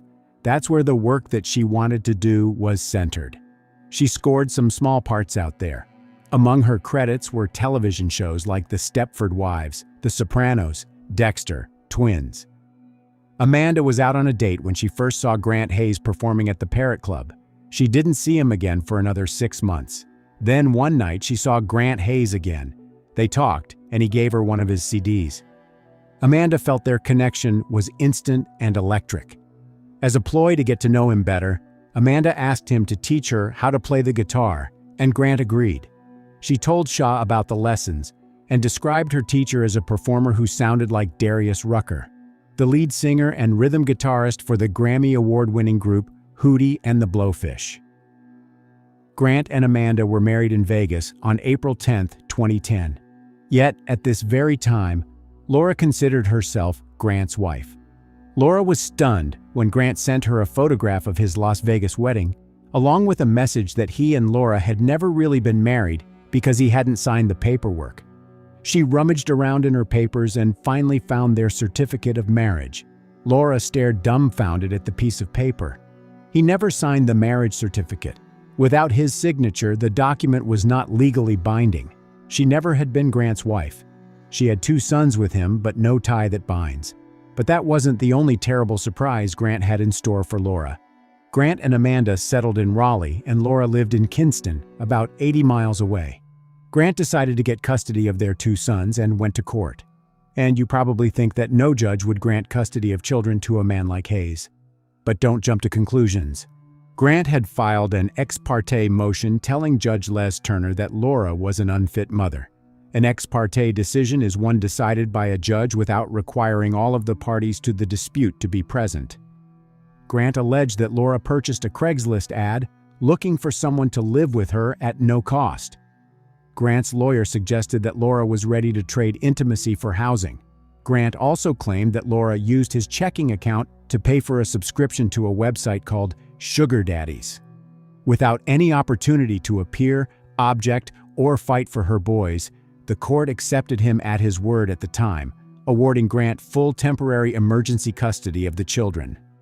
On June 15, 2010, Laura was served the emergency ex parte custody motion. 2 days later, with paperwork in hand, Laura met with attorney John Sargent. When Laura finally got her day in court for a return hearing on June 25th, Judge Beth Heath had to decide whether to keep the emergency order in effect or to put some other arrangement in place. Laura did not look very stable to the judge. She had no permanent place to live and didn't have a job. Offsetting that was Laura's allegation that Grant was a substance abuser. The attorneys met with the judge in chambers and reached an agreement. The children would remain with Grant during the week, but would be with Laura on the weekends. They would make the exchange at a public place in Wilson, about halfway between their two residences. The judge also ordered a full psychological review of Grant, Laura, and the boys because of the dueling charges about the issue of character and behavior.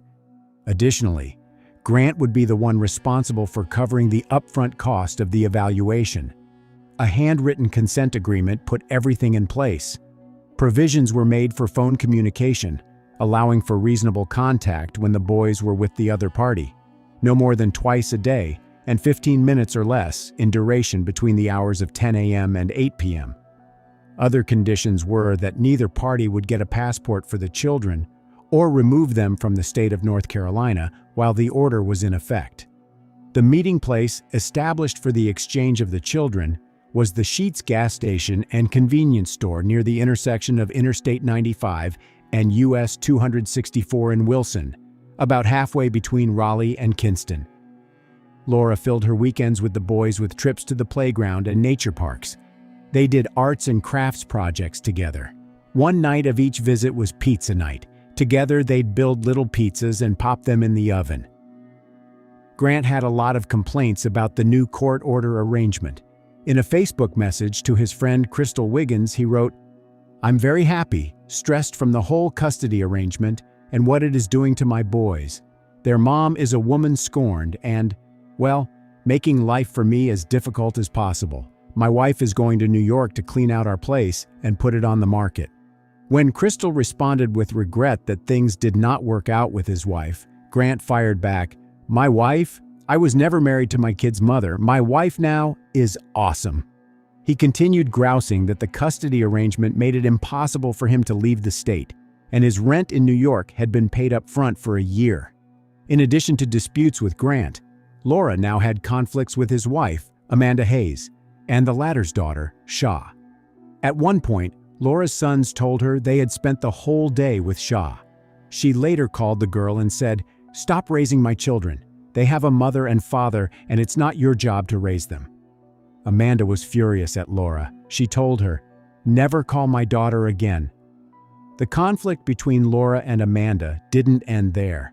When Laura was concerned that Gentle might have croup, she sent Grant an email containing information she had found online. Laura was careful to couch her words with an abundant use of if and if necessary.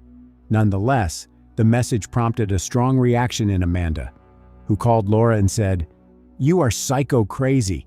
You don't have anything better to do with your time than research crap on the internet." She went on to tell Laura that the kids didn't have a virus, they had a cold. She accused Laura of always bringing the kids back home ill because she took them to the water park and let them stay wet all day long. When Amanda hung up on Laura, the latter called her back and told her what she did was inappropriate. "You are still new to the situation," Amanda shot back. "I am responsible for your kids now because you are psycho crazy." Laura was shaken by Amanda's call. She was certain that Grant had painted her as insane and had convinced Amanda that she needed to help him protect the kids from their mother. For slightly over a year, Laura had the children on weekends, and Grant had them during the week. That decision was on foot of a consent order made at the Lenoir County District Court on June 29, 2010. It was a temporary arrangement, and both Laura and Grant had to undergo psychological evaluation by Dr. Ginger Calloway, a forensic psychologist. In August, Grant, using Amanda's money, finally made the first down payment of $5,000 to Dr. Ginger Calloway. On Grant's side, there were questions about Laura's psychological state. He stated that she was either mentally unstable or mentally ill. He also claimed that she had a negative impact on the children and was attempting to alienate them from their father. From Laura's attorney, Calloway received questions about Grant's credibility and manipulative behavior. Concerns were also raised about the numerous threats he'd made about taking the children from their mother. The next step, on August 26th, was a meeting with both Grant and Laura together to determine their issues and evaluate their interactions with one another. In that session, Grant said that he and Amanda wanted full custody and stated that Laura should have supervised visitation only. Laura, on the other hand, said that she thought both parents needed to be involved with the children in an established parenting access plan. Grant said, "I think Laura will go away as soon as she sees there is no payday. This is all an act." During that initial appointment, Calloway noted that Laura was quick to criticize Grant with barbed or sharp comments. It was a long process that dragged on for almost 1 year. During this time, Grant and Amanda had a child together. However, in the end, Dr. Calloway evaluated them and issued a report recommending that Grant and Laura share legal and physical custody of the children. Laura had just received the results of that report, and she was confident that the court would at least split custody of the boys. About Grant, Calloway wrote, "His rambling and tangential thinking included excessive negative commenting about Laura, and noted that his anger toward her and his inappropriate characterizations of her make him appear to have a determined agenda. Laura wanted to have the boys with her as much as she could. She had worked hard to try to get them back and started 2 new graphic design businesses so that she could support them. It seemed that Laura's life was gradually improving, and she had reasons to be optimistic, but everything changed when she mysteriously disappeared." On July 13, 2011, Laura was supposed to meet her friend and business partner, Siobhan Mathis, at a restaurant. Mathis waited for her for over an hour, but Laura never showed up. She tried to contact Laura by phone, but the latter didn't respond to any calls or messages. The following morning, Siobhan repeatedly called Laura. She was well aware that such behavior was not typical of her friend. On the evening of July 14th, Siobhan sent Laura an email. She wrote that she was worried about not being able to contact her. 3 days later, Siobhan drove to the building where Laura's apartment was located and saw that her car was gone. It made Siobhan worry even more. On Monday morning, July 18, 2011, Siobhan came to the Kinston Police Department and reported that her friend and business partner, Laura Ackerson, had not been in touch for several days. Police stations often receive reports of people disappearing, and in most cases, they find the missing individuals either on the same day or within the next few days. But Laura's case was different. By the time Siobhan went to the police, Laura had not been in touch for almost a week. Besides, the children had been with Grant all this time, and Laura was supposed to pick them up 3 days ago. After receiving information about the missing young woman, the investigators immediately went to her apartment. They saw nothing suspicious in Laura's apartment, no signs of a struggle or rush to leave. It was obvious that no one had been there for a long time. The plants in her room began to dry out. They had not been watered for several days. The apartment complex where Laura lived had an access control system. Only people with a key could enter the building. Inside the complex, there was a surveillance camera, and the investigators decided to make sure that Laura Ackerson left the apartment of her own free will. They knew the approximate time when Laura was supposed to leave the apartment to meet Siobhan. The CCTV footage showed Laura leaving the apartment complex. Laura had a phone in her hand. She looked calm and relaxed. She was alone, without large bags or a suitcase. It indicated that she was not going on a long trip. Judging by the recording, it was a very ordinary day for Laura. After talking to Siobhan, the detectives knew that Laura and Grant met every Friday, and she took the children to her place on weekends. So the detectives called Grant to find out if he and Laura had met last Friday. Grant said he was supposed to meet Laura at a gas station in Wilson, but she never showed up. According to Grant, he called Laura several times, texted her, and left voice messages, but she did not respond. The detectives knew there was a custody battle between Grant and Laura over their 2 sons, so they decided to check his words and went to that gas station in Wilson. Fortunately, they still had the CCTV footage from the day Grant said he and Laura were supposed to meet. The detectives reviewed the recordings, starting with those made on Friday, July 15th. They saw that Grant and his kids had indeed arrived at the gas station and spent some time there. There was nothing strange about his behavior. He bought something for him and his sons to eat and waited for Laura to show up. But Laura never showed up. So Grant and his sons got into the car and drove away. Now, the detectives knew when exactly Laura Ackerson could have disappeared. It was the time interval between when she left her apartment on Wednesday morning, July 13th, and when she did not arrive for a meeting on Friday, July 15th. Information about Laura's disappearance was made public in the press. The police hoped this would help find witnesses and speed up the search. And that's exactly what happened. On the same day, Oksana Samarsky, Laura's friend, contacted the police. She told the investigators that on July 13th, at about 4 p.m., she received a voice message from Laura. The latter said she was going to go to Raleigh to pick up the kids. But if we look at the calendar, we will see that July 13th is Wednesday, and Laura could only pick up the children on Fridays. It was strange, so the investigators wanted to find an explanation for it. Given this information, it was obvious that Laura most likely disappeared between 4 p.m. and 7 p.m. on July 13th, when she did not show up for a meeting with Siobhan. If she was going to see her children, did she show up at Grant's house? If so, why didn't Grant say anything about it in his conversation with the investigators? Laura's disappearance was reported to the police on Monday, July 18th. The next day, the patrolman found her car parked outside an apartment complex in Raleigh. They examined the car but found nothing suspicious either inside or in the trunk. However, the investigators were more interested in the location where the car was parked. The vehicle was about half a mile from the complex where Grant and Amanda lived. They contacted Grant by phone and asked him to come to the police station, saying they had a few questions. But the man refused, citing that he was out of town. The detectives had a feeling that Grant was either hiding something or was involved in Laura's disappearance. And these suspicions were further strengthened when the investigators suddenly had another witness. Laura's best friend came to the police station. She spoke in detail about the custody trial, the date of the last court session, during which it was to be decided who the children would stay with, was approaching. She also described Laura and Grant's relationship, starting when they first met. The new information further convinced the investigators that the last place Laura was before she disappeared was Amanda and Grant's apartment. It was time to visit them.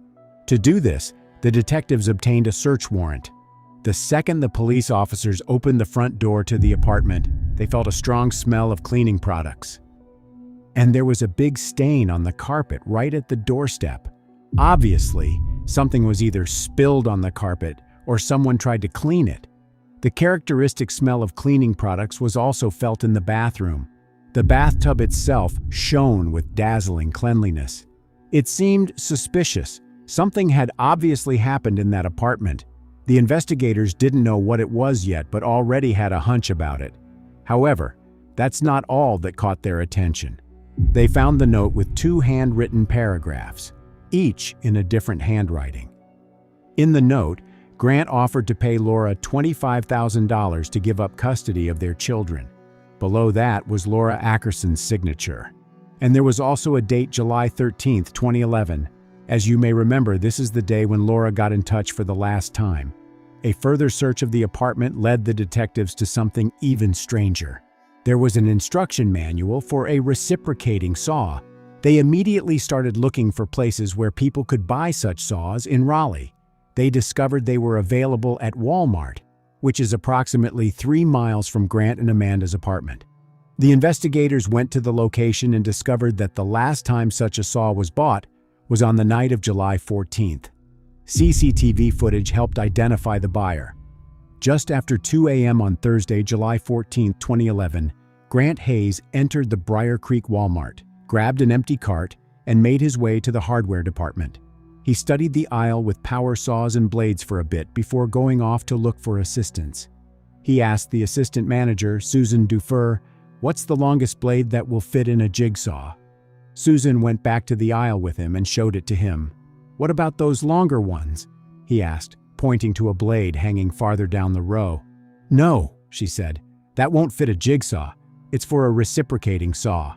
She explained that on a reciprocating saw, the blade goes in and out to cut objects like drywall and used longer, sturdier blades for that purpose.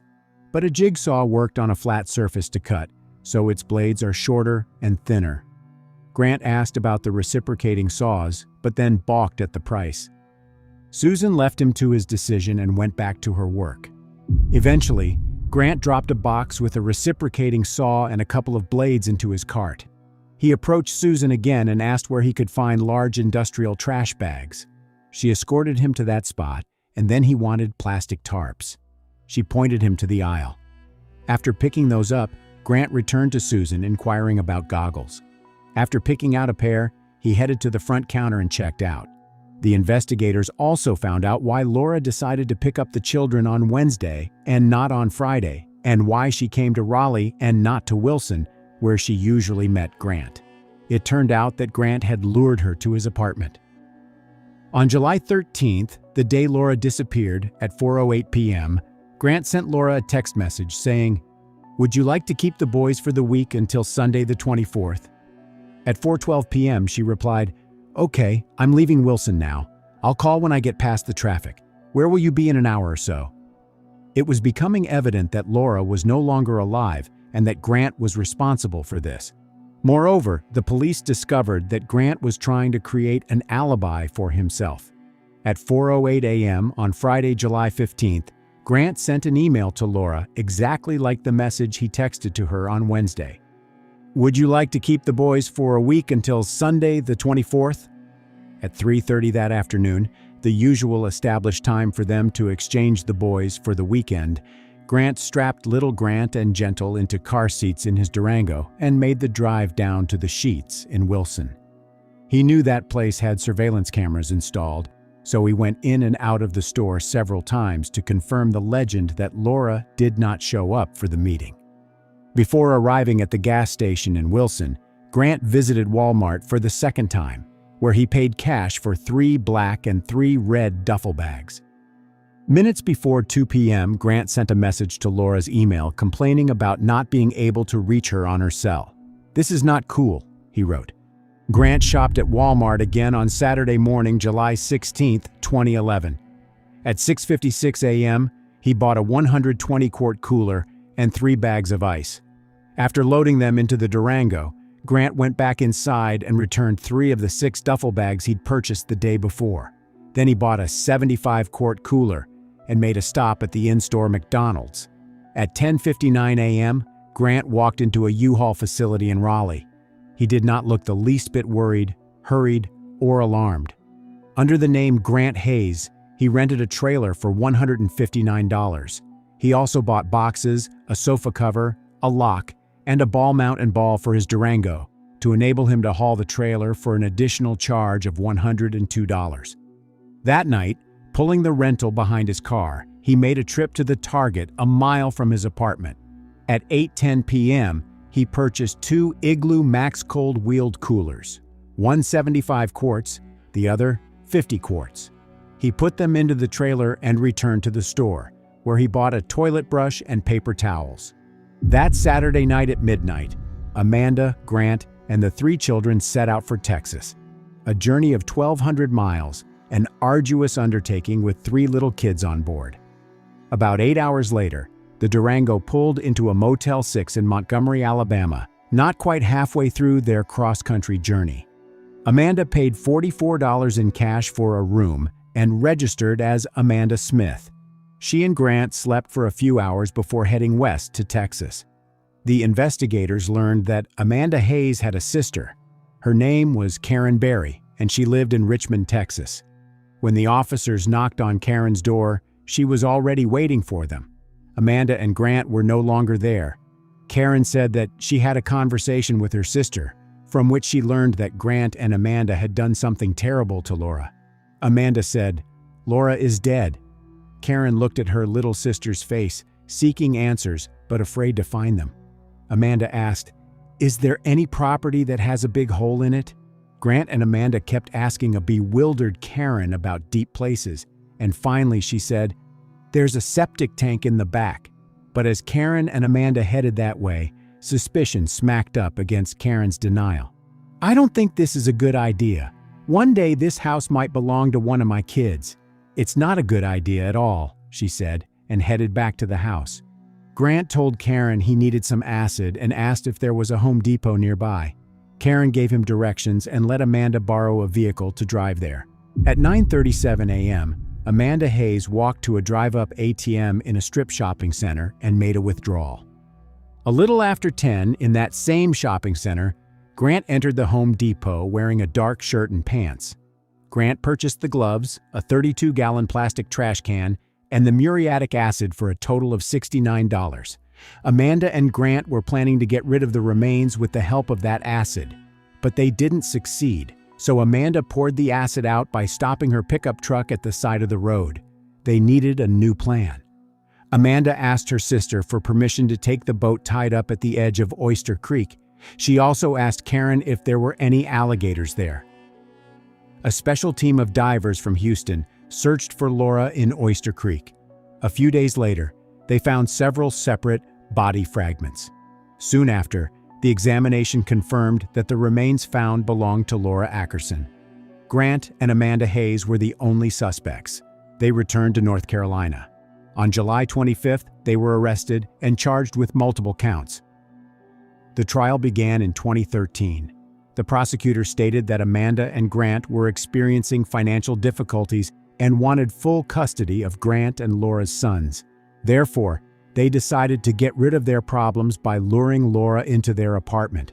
What they did to Laura after taking her life is no less terrible. Rosemary Godwin, an attorney on Amanda's defense, filed several motions.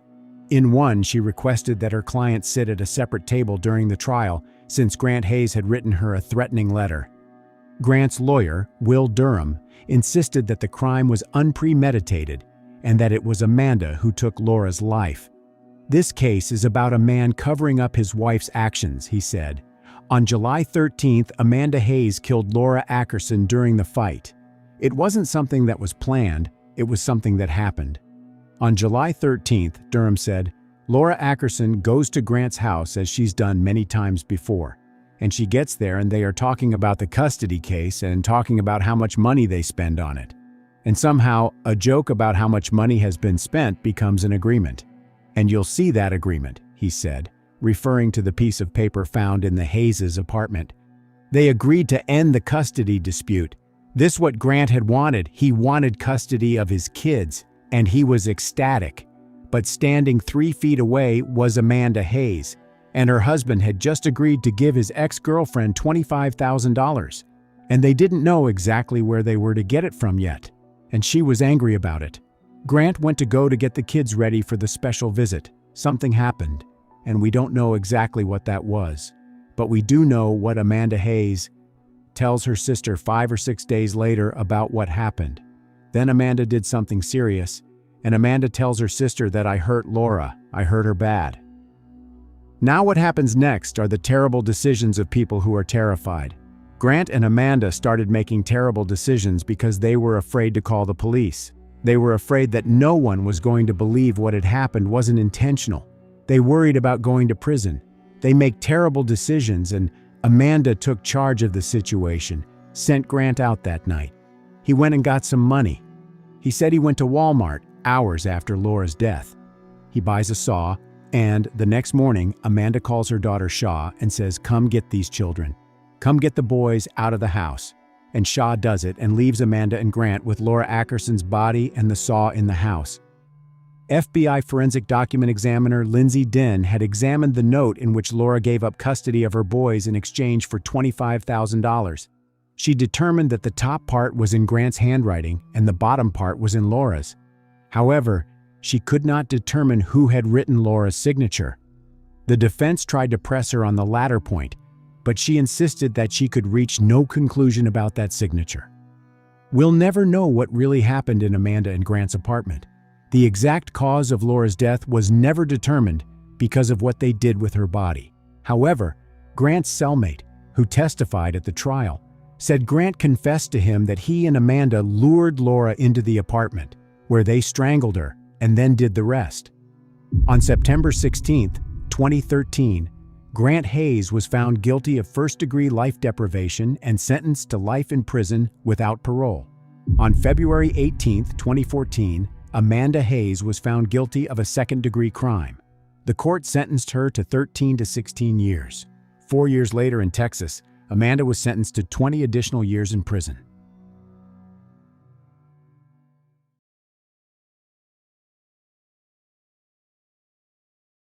Imagine, you dream of the future, you study, work, fall in love. Life seems to be a book where you write the chapters yourself. But what if one day someone's hand crosses out all your hopes? Today, I'm going to tell you a story that shook Australia. A story where promises became a death trap.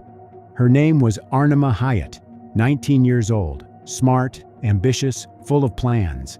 A girl who wanted to become a doctor to save lives. Her family moved across the ocean to do so, overcoming poverty and cultural barriers. But in 2022, her name was on the front pages of newspapers, not as a heroine, but as a victim. This isn't just a crime chronicle. It is a story about how the dark side of human nature can hide behind the mask of idealism for years, how the quiet voice of fear is drowned out by the loud words of love, and how one act can destroy everything. But be warned, this is not for the faint of heart. There are no black and white truths here. There's pain and betrayal and unanswered questions. There's a man who tried to erase the evidence of his crime, literally. The investigation and the incident itself has been widely covered by the media, and the verdict in this case was handed down about a month and a half ago. Arnima Hyatt was born in 2003 in a small town in southern Bangladesh. Her family, though not wealthy, always put education first. Arnima showed an extraordinary curiosity and work ethic from an early age. She always wanted to know more than other children. She was interested in everything from how stars are lit to how to treat people, recalls her mother, Mahfuza Akhtar. In 2012, the Hyatt family decided to move to Australia. They hoped that their children would have more educational and career opportunities in this country. We wanted our children to grow up in a place where their dreams could become a reality, told Abu Hyatt, Arnima's father. Moving to Sydney was a big challenge for the family. Language barriers, cultural differences, and financial difficulties seemed insurmountable at first. But Arnima adapted quickly. She immersed herself in her studies. Arnima was one of the best students in her school. Her teachers noted her sharp mind and determination. She took an active part in social life and helped organize school events. By the age of 16, she had decided to become a doctor, enrolling in a medical science course at a university in Sydney. According to her mother, Arnima wanted to help people, especially women in difficult situations. But outward success masked personal difficulties. Arnima, like many teenagers, was searching for her place in the world. She dreamed of love and a family, but her traditionalist parents thought she should focus on her studies. They wanted her to finish university first before thinking about marriage. In 2020, Arnima met Miraj Zafar. Miraj was born into a family of Bangladeshi immigrants in Australia. He grew up in Sydney, where his family, like many migrants, sought to build a new life. Before meeting Arnima, he worked as a construction worker and had a passion for sports, which made him physically strong and imposing. He was 2 years older than Arnima. They met through mutual friends on social media, and Miraj quickly gained her trust. He seemed very caring and considerate. He said he wanted to protect Arnima and make Arnima happy. Their relationship developed quickly. Mirage gave her gifts and promised that they would build a happy family. He seemed like the perfect guy. In early 2021, Arnima and Mirage got married secretly. The ceremony took place without their families, which caused a storm of resentment from Arnima's parents. They couldn't believe that she had done it without their consent. They felt that he was not the right man for her. Mirage, however, convinced Arnima that their marriage would be a happy one. He promised that they would move into a separate apartment and start a new life.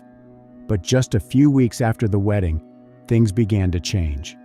After entering into a relationship with Mirage, Arnima changed from a cheerful, outgoing young woman who was constantly telling her family how much she loved them to a withdrawn person. Mirage became jealous and aggressive.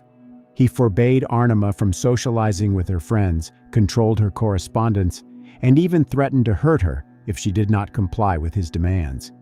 He told her that she belonged only to him. If she looked at someone on the street, he would yell and threaten to hurt her. These were not empty threats. More and more bruises appeared on Arnima's body. He did not develop a respectful relationship with her parents either. In May 2021, Mirage attacked Arnima's father when he tried to interfere in his and Arnima's life. This resulted in a restraining order that prohibited Mirage from approaching the Hyatt family. Arnima, fearing retaliation, did not go to the police about her husband's abuse. She thought he would change. She believed that their love could overcome everything. In December 2021, Arnima found out that she was pregnant. This news was both joyful and terrifying. She realized that the baby would forever bind her to Mirage. She wrote a text message to a friend saying that she did not want a child with Mirage and that she hated Mirage.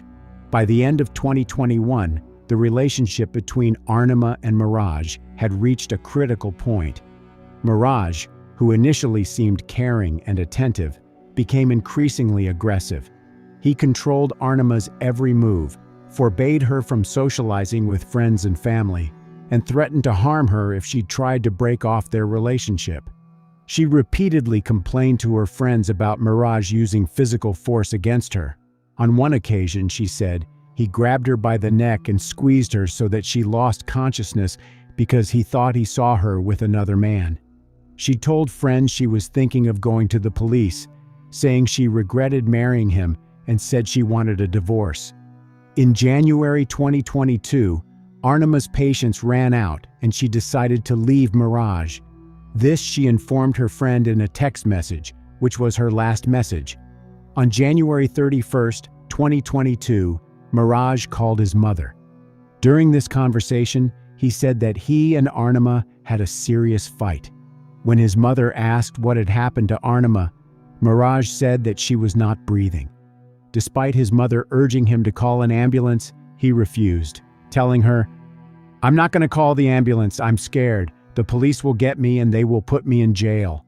He asked his mother if she knew the cost of an overseas ticket. His mother finally called emergency services at 4:32 p.m., with police having to force their way into their home by kicking down the door before making the grisly discovery.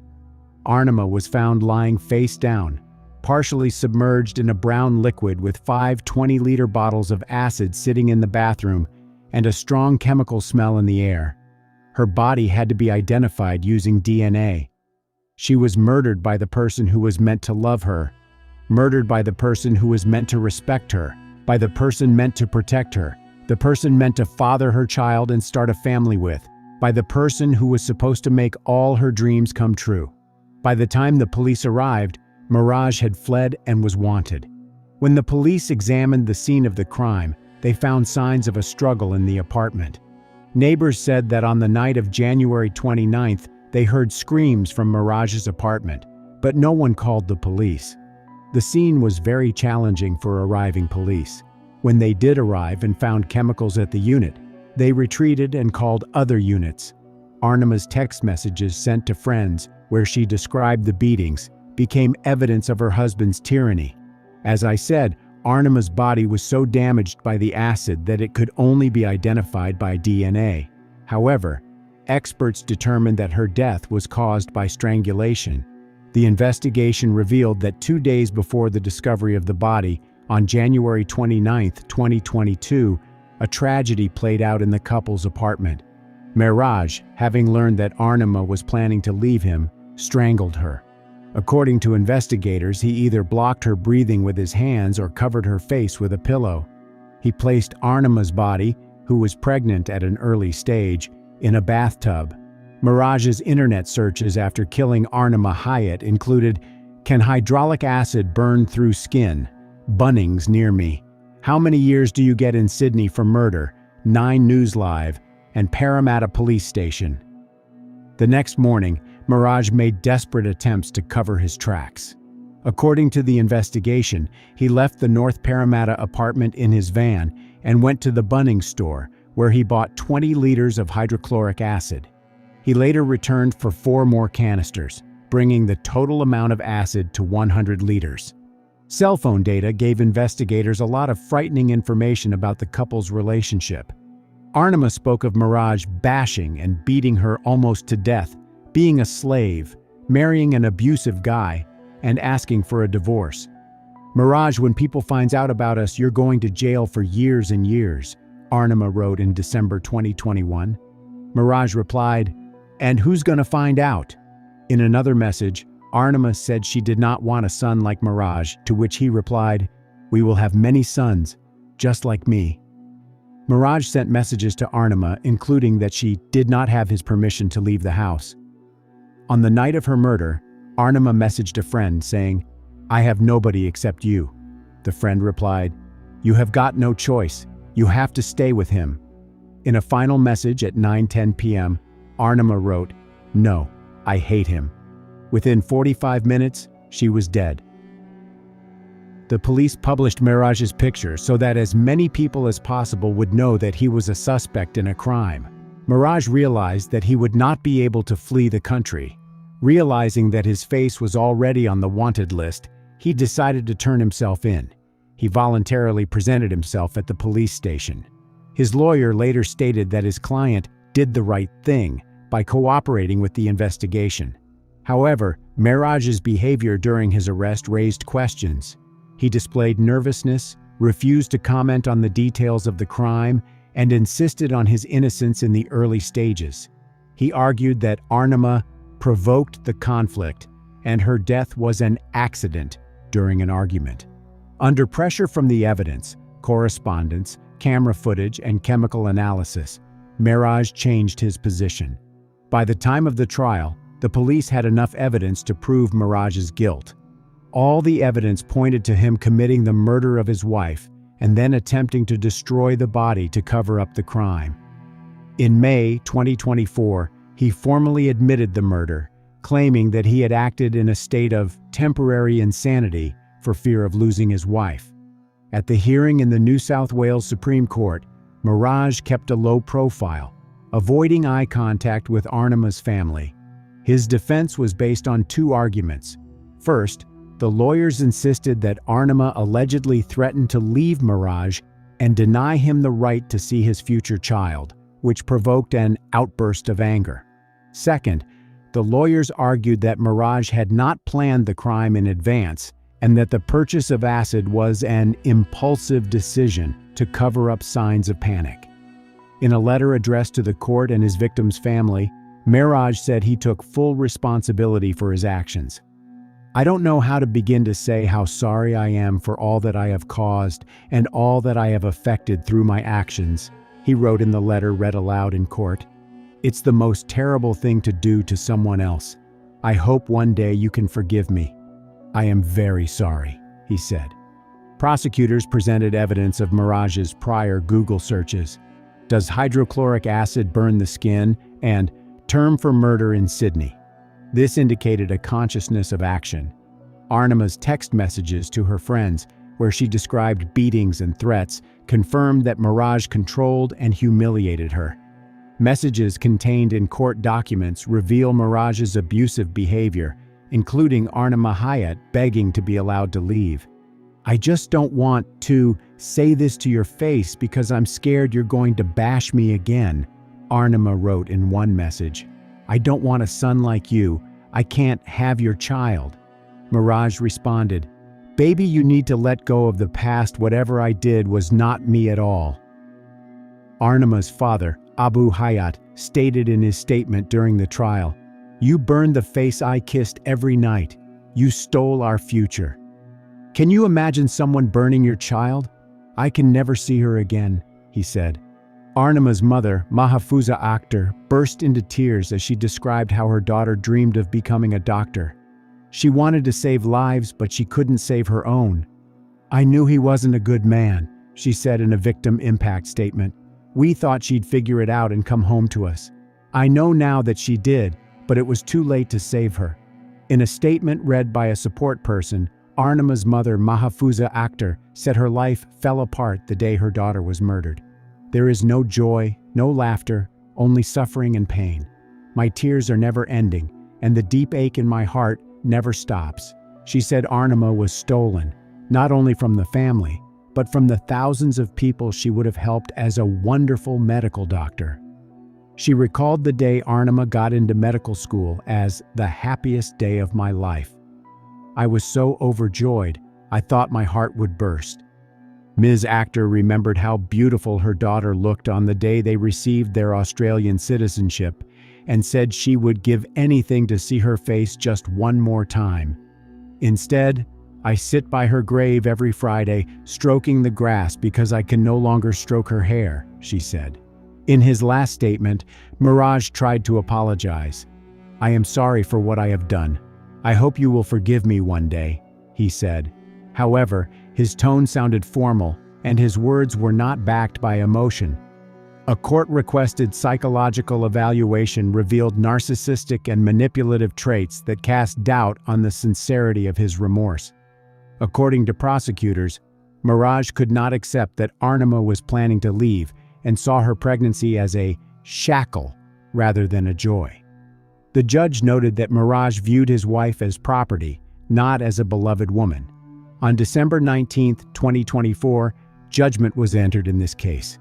Sentencing Mirage in the New South Wales Supreme Court in Sydney, Justice Deborah Sweeney said he had acted with reckless indifference to life by either choking or smothering Hayat. Sweeney said she had considered these factors, along with Mirage's conduct in relation to her body after her death, and that he did not undertake any significant planning or organization in killing Ms. Hayat. The judge assessed the offense as in the mid-range of seriousness for murder and sentenced Mirage to 21.5 years in prison without parole for 16 years. Thus, in 2038, Mirage could be out of prison. "I take into account that he was employed before he committed this offense, and he is accepting of his need for rehabilitation," Judge Deborah Sweeney said. "Given his youth, his limited prior record, and that attitude, it seems he has positive prospects of rehabilitation." The judge emphasized that the sentence reflected the severity of the crime. "You not only took the life of an innocent person, but you tried to erase her existence," she said. Today, Mirage is being held in a maximum security prison in New South Wales. Wardens report that he avoids contact with other prisoners and spends most of his time in his cell. His lawyer periodically appeals, arguing that the sentence is disproportionately harsh, but so far, all attempts have been unsuccessful. The story of Arnima and Mirage is not only a chronicle of a crime, but also a reminder of how tyranny in a relationship can lead to irreversible tragedy. Her life, cut short at the age of 19, became a symbol of the struggle for women's rights, and his name became synonymous with an escape from responsibility that never came to fruition. All Arnima's parents have left are memories of their daughter. Every Friday they visit the cemetery where their daughter's name is engraved on a marble slab. The girl who dreamed of saving lives but couldn't save her own.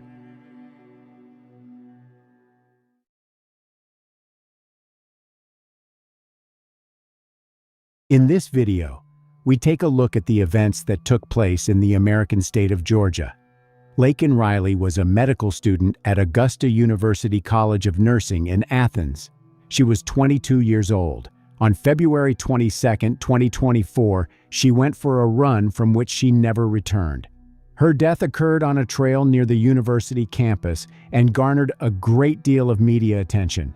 Investigating the case, detectives used surveillance footage to identify and arrest the perpetrator. Lakin's death caught the attention of not only the media, but also the president. However, Joe Biden, while speaking out about her death, uttered words for which he later had to apologize.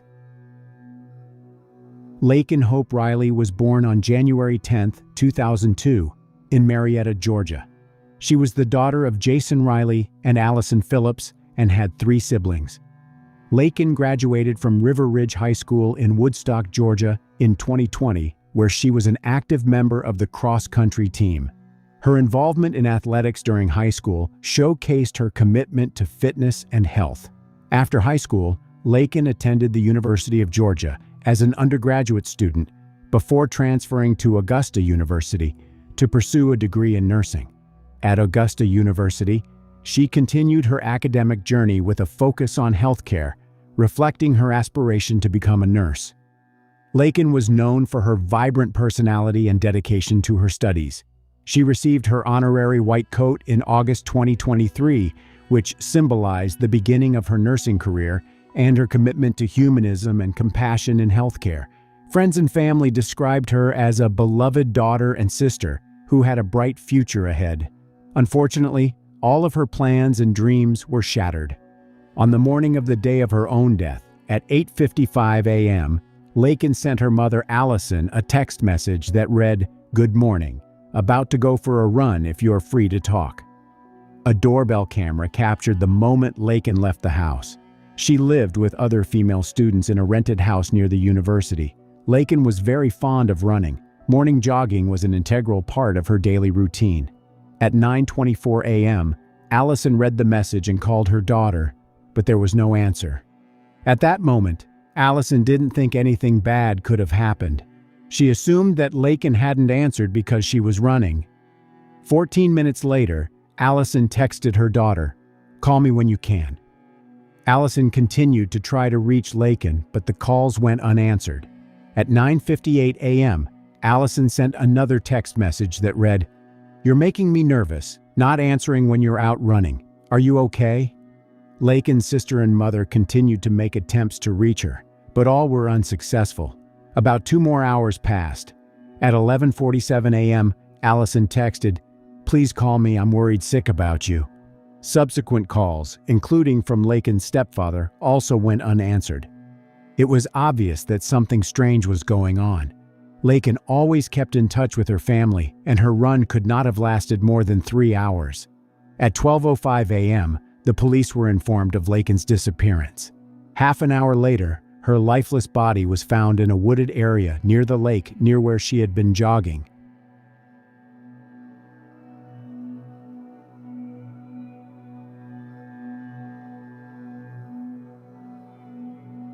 By the time police found Laken's body, her mother and sister were already there. The camera captured the moment Allison was given the worst news of her life. Okay, let's step over here. Come on, let's go. Come in, all right?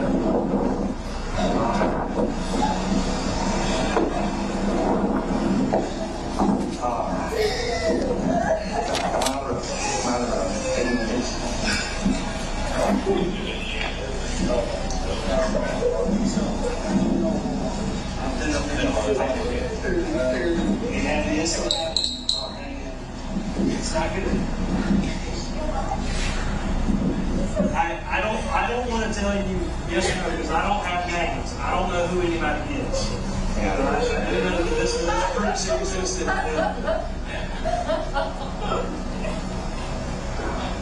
An autopsy revealed that Laken Riley died from the combined effects of blunt force head trauma and asphyxia. She sustained serious injuries, including multiple blunt force trauma to the head. The investigation into the disappearance was reclassified as a homicide investigation. To find the person responsible for what happened to Laken, police turned to surveillance cameras. On the morning of the day of her own death, at 8:55 a.m., Laken texted her mother, and a doorbell camera captured the moment she left the house. 10 minutes later, at 9:05 a.m., she was captured by the security camera as she ran with her phone in her left hand in the direction where she was later found.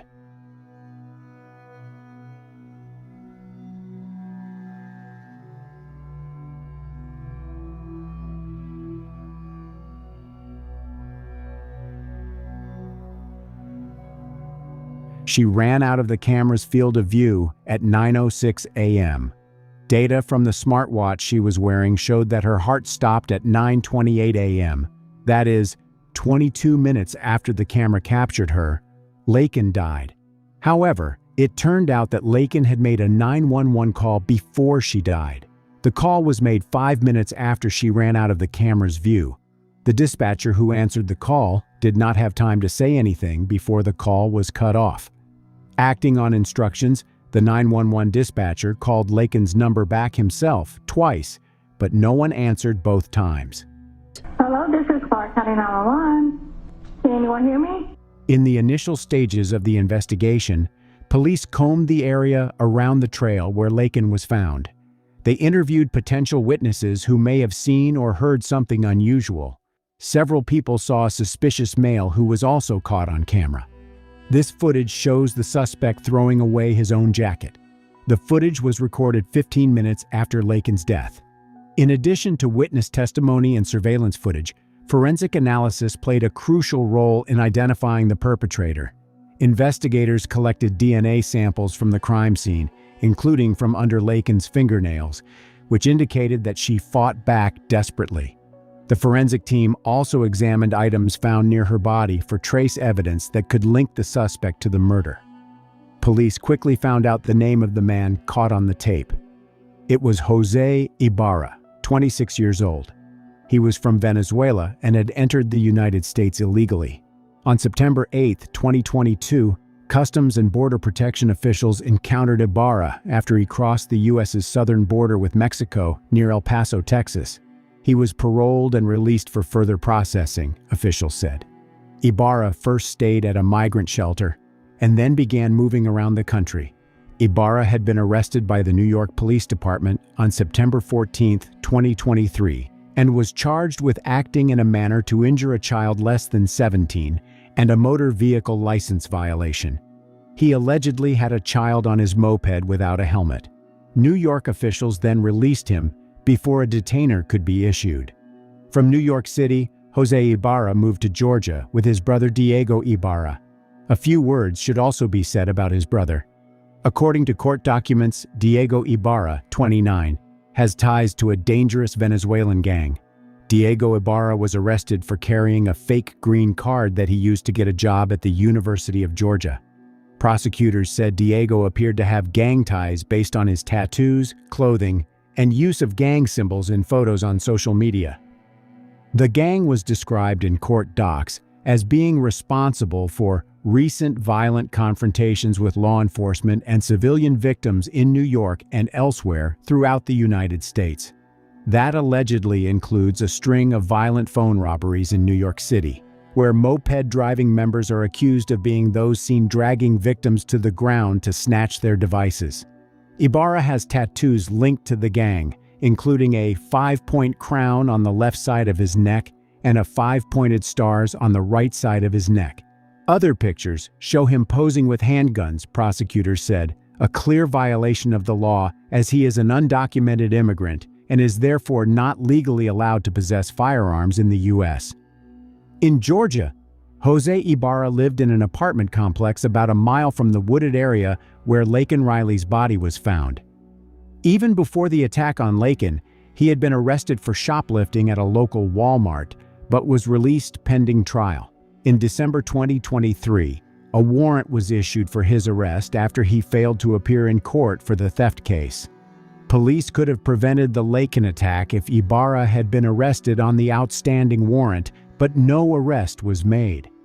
His presence on campus was noted by witnesses who described seeing him in areas frequented by students. In addition, investigators used cell phone data and other digital footprints that established his location near the scene of Laken Riley's death. There was no known connection between Ibarra and Riley, University of Georgia Police Chief Jeff Clark said at a news conference following the murder. This was a crime of opportunity where he saw an individual and bad things happened, Chief Clark said. After gathering enough evidence linking Ibarra to the crime scene, law enforcement arrested him. He had scratches on his hands from the struggle with Laken. Right here. Yeah.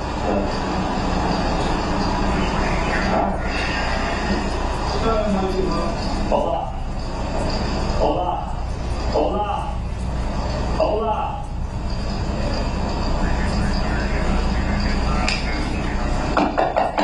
Hola. Hola. Hola. Policia. Hey. Policia, vamos.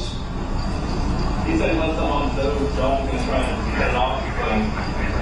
Hey, I need you to translate one at a time. Come here. Come to me. Come here. So you need to back up. For you. Tell him I need to see his hands. I need to see his hands. Hey, put his manos arriba. Tell him to slowly get out. Ask him to get anybody else. Despacito, salte de la cama. That's a match, man. Right. See slowly.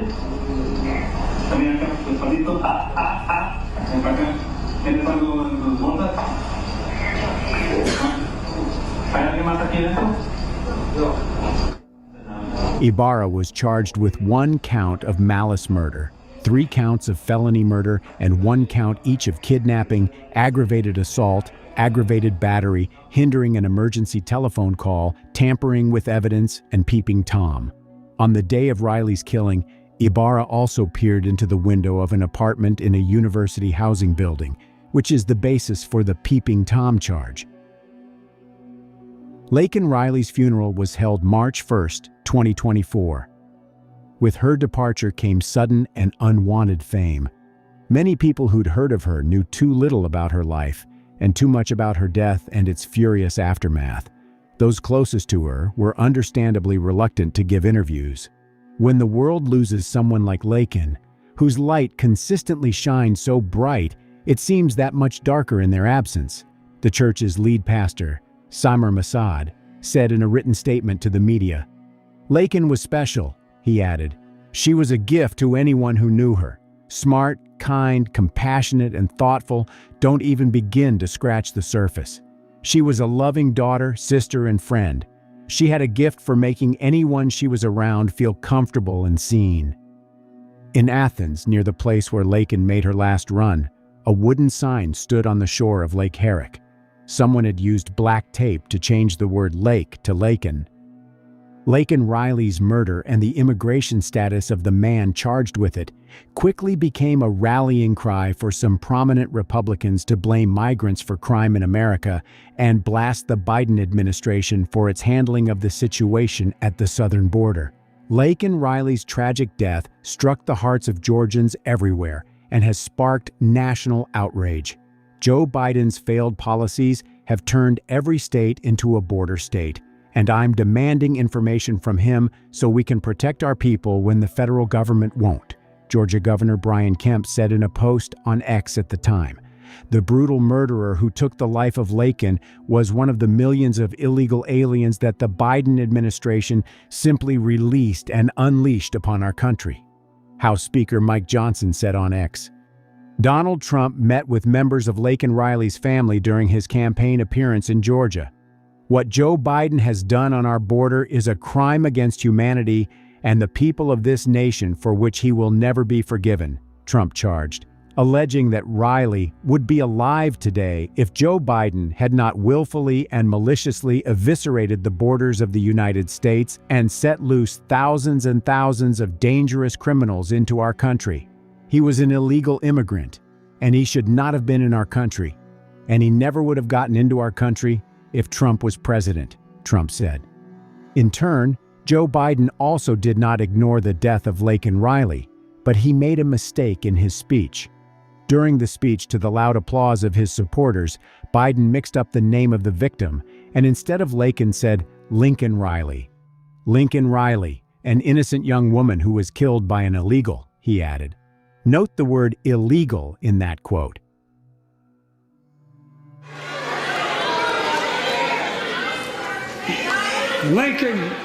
Lincoln Riley, an innocent young woman who was killed by an illegal. That's right. But how many of thousands of people being killed by illegals? Biden does not even know my child's name. It pathetic, Allison Phillips wrote on Facebook. If you are going to say her name, even when forced to do so, at least say the right name, she added. Allison also wrote amen underneath a comment calling 81-year-old Biden a disgrace of a president. Biden later apologized, but not for calling the young woman Lincoln. He apologized for calling Ibarra an illegal. Biden expressed remorse after facing frustration from some in his party for the use of the term to describe people who arrived or are living in the U.S. illegally. I shouldn't have used illegal. It's undocumented, Biden said. Trump, campaigning in Rome, Georgia at the same time, assailed Biden for the comments. Joe Biden went on television and apologized for calling Lakin's murderer an illegal, he said to loud jeers and boos. Biden should be apologizing for apologizing to this killer. He contrasted his rhetoric with Biden's. I say he was an illegal alien. He was an illegal immigrant. He was an illegal migrant. And accused Biden, who has long been seen as an empathetic leader, of having no remorse. He's got no regret. He's got no empathy, no compassion, and worst of all, he has no intention of stopping the deadly invasion that stole precious Lakin's beautiful American life, Trump said. On May 8, 2024, Ibarra was indicted on 10 counts. He pleaded not guilty to all counts. He was denied bail. His trial was set to begin on November 13th with jury selection, but at a pre-trial hearing, he waived his right to a jury trial and requested a bench trial instead. Members of Laken Riley's family spoke in the courtroom. Laken Riley's mother, Allison Phillips, implored Judge Patrick Haggard to show no mercy in sentencing Jose Ibarra. There is no end to the pain, suffering, and loss that we have experienced or will continue to endure, Allison said during family impact statements in court. This sick, twisted, and evil coward showed no regard for Laken or human life, Allison said. We are asking the same be done to him. Allison described her daughter as smart, hardworking, kind, thoughtful, and most importantly, she was a child of God. She said her daughter took mission trips and cared for the elderly in nursing homes. This monster took away our chances to see Laken graduate from nursing school. He took away our ability to meet our future son-in-law. He destroyed our chances of meeting our grandchildren, and he took my best friend, Riley's mother said, sobbing. Lauren Phillips, Laken Riley's younger sister, said she was accepted to the University of Georgia, but wasn't able to celebrate that achievement with her sister.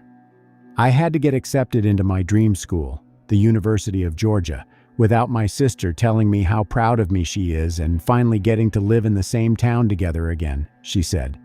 She described Riley as her sister, best friend, and role model, and said she will miss her infectious laugh, her smile, and her daily good morning messages.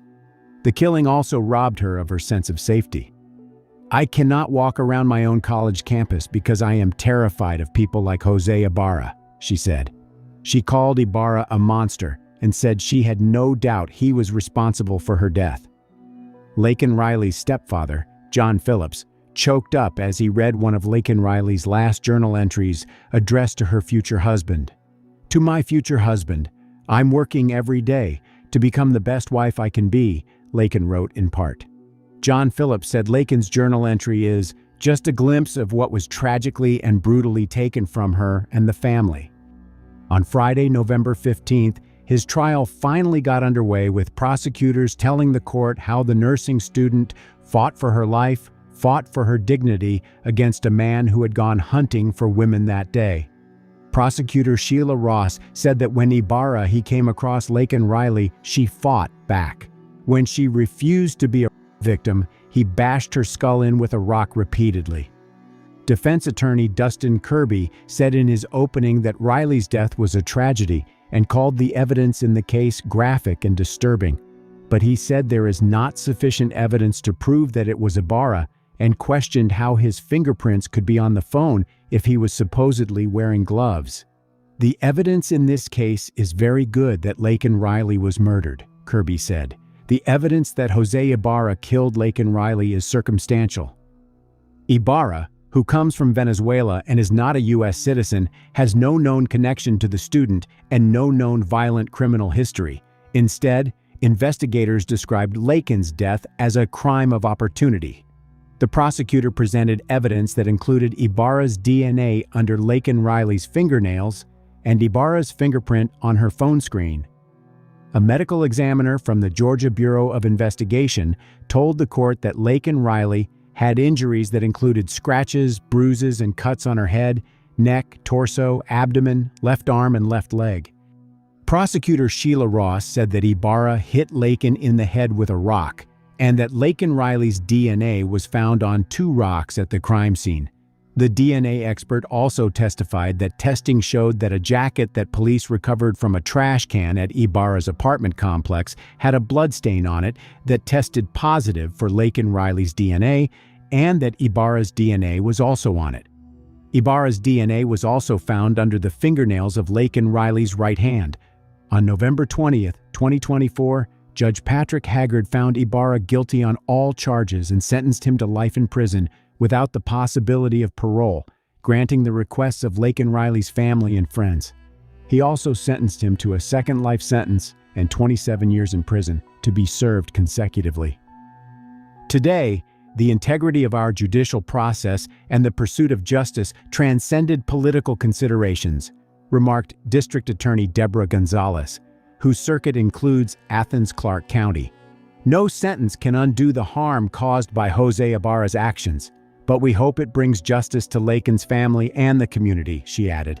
"Our hearts remain with Laken's family and friends as they continue to grieve this tragic loss."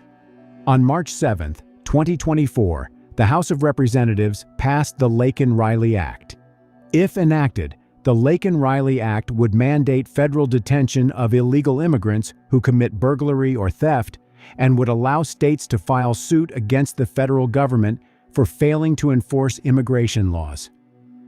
Riley had just made the Fall Dean's List and received her honorary white coat in August, symbolizing humanism, compassion, and the start of her nurse's journey, the nursing college said in a statement on Facebook. She was set to graduate in 2025.